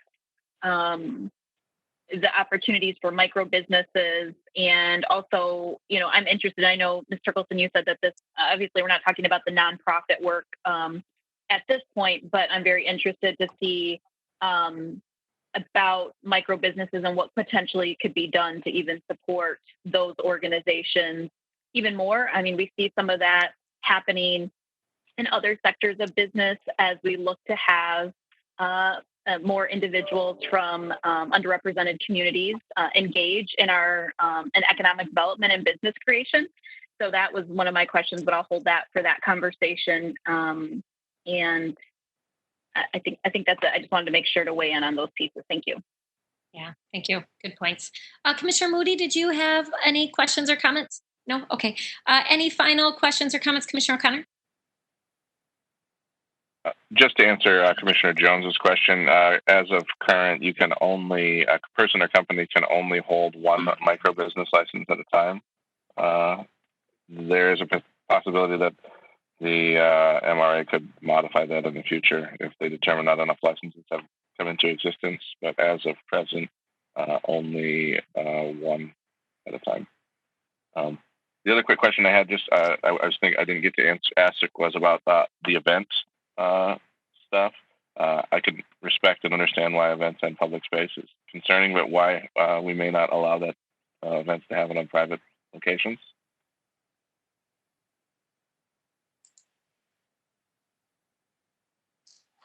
That's a policy decision ultimately. Planning Commission felt that they would like a more intentional engagement strategy for marijuana events, both for public and for private property.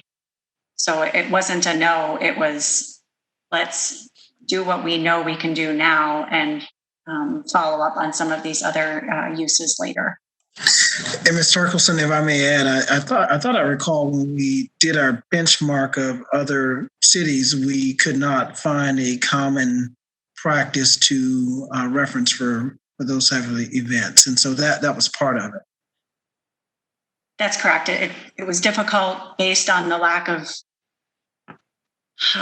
communities generally that allow events for me to develop appropriate land use regulations at this time. Thank you. All right. Seeing no other questions or comments, I'm gonna add, similar to Commissioner Lanier, I really appreciate this presentation and your recommendations. And I will encourage my colleagues that if they have additional questions or comments, that they reach out directly to Ms. Turkelson as this moves forward and goes back to the Planning Commission. All right. Thank you. Thanks for your work. All right, commissioners, we're gonna try to do an abbreviated update, knowing that there's gonna be a full briefing at Public Safety today at 3, so that we can get to our executive session, which we have a number of issues to talk about in executive session. There's actually 4 items to talk about related to legal opinions. So I'll turn it over to our city manager for our final item, and this is a overview update on COVID-19. As well as Office of Oversight Public Accountability Reform efforts. So City Manager, I'll turn it to you to take it away. Yeah, thank you, Mayor. And this will be very abbreviated because, as you mentioned, we do have an hour reserved doing public safety. And much of this, it doesn't require any decision-making. I don't need the slides, Mr. Kane. You can take them down. Doesn't require any decision-making. You've already heard on COVID, the main issues we were attempting to make the commission aware of today was on the social zones and districts. And so I appreciate the action that you took earlier. Regarding the updates on reform, our intent today was to have the Oversight Office give an interim update, and they'll come back again on the 11th along with the police chief to discuss both of their strategic plans and reviews. And so we'll try to make sure that is prioritized for the agenda on the 11th, but we'll ask Mr. Davis to be prepared to provide that detail at Public Safety. I've already talked to our communication staff, and they will make sure that meeting is online. I just need one last confirmation of that before we do that. Maybe Ms. Snow Buckner can come on and confirm that. So City Manager, just so I'm clear, so for COVID, I do have one question I'm wondering if you or Allison can respond to. And then for Public Safety, Mr. Davis is going to do the full presentation at Public Safety, and that will be made available for any commissioner who's not part of Public Safety. We can log on and watch that presentation. Yeah, is that what you're saying? We'll do the whole thing. We'll do the COVID update and the police reform at 3 o'clock online, so the public and everyone can see it, and the materials will be available both on this agenda as well as the public safety agenda. What about the viewing, Ms. Snowbuck? Good afternoon, everyone. Yes, so Public Safety Committee meeting at 3 o'clock will be streamed live on our Facebook and YouTube. And then the PowerPoint presentations that will be provided during that meeting will be provided or available on our website. And I will tweet in real time like I do during committee of the whole and city commission meetings, so folks will have direct access to those links. Okay. All right. So with that, then, I think I'm going to call for a vote to go into executive session. Can I get a motion to go into executive session? So move. Support. All right, moved and supported. City Clerk, can you call the vote to go into executive session? And then, Commissioners, what I'd like to do is take a 5-minute break to give all of you a chance to take a break and maybe to drink or eat before we go into executive session. So, City Clerk, can you do the vote for executive session? Yes, Commissioner Lanier, Yes. Commissioner Jones, Yes. Commissioner O'Connor, Yes. Commissioner Moody, Yes. Commissioner Isasi, Yes. Commissioner Repart, Yes. Mayor Bliss. Yes.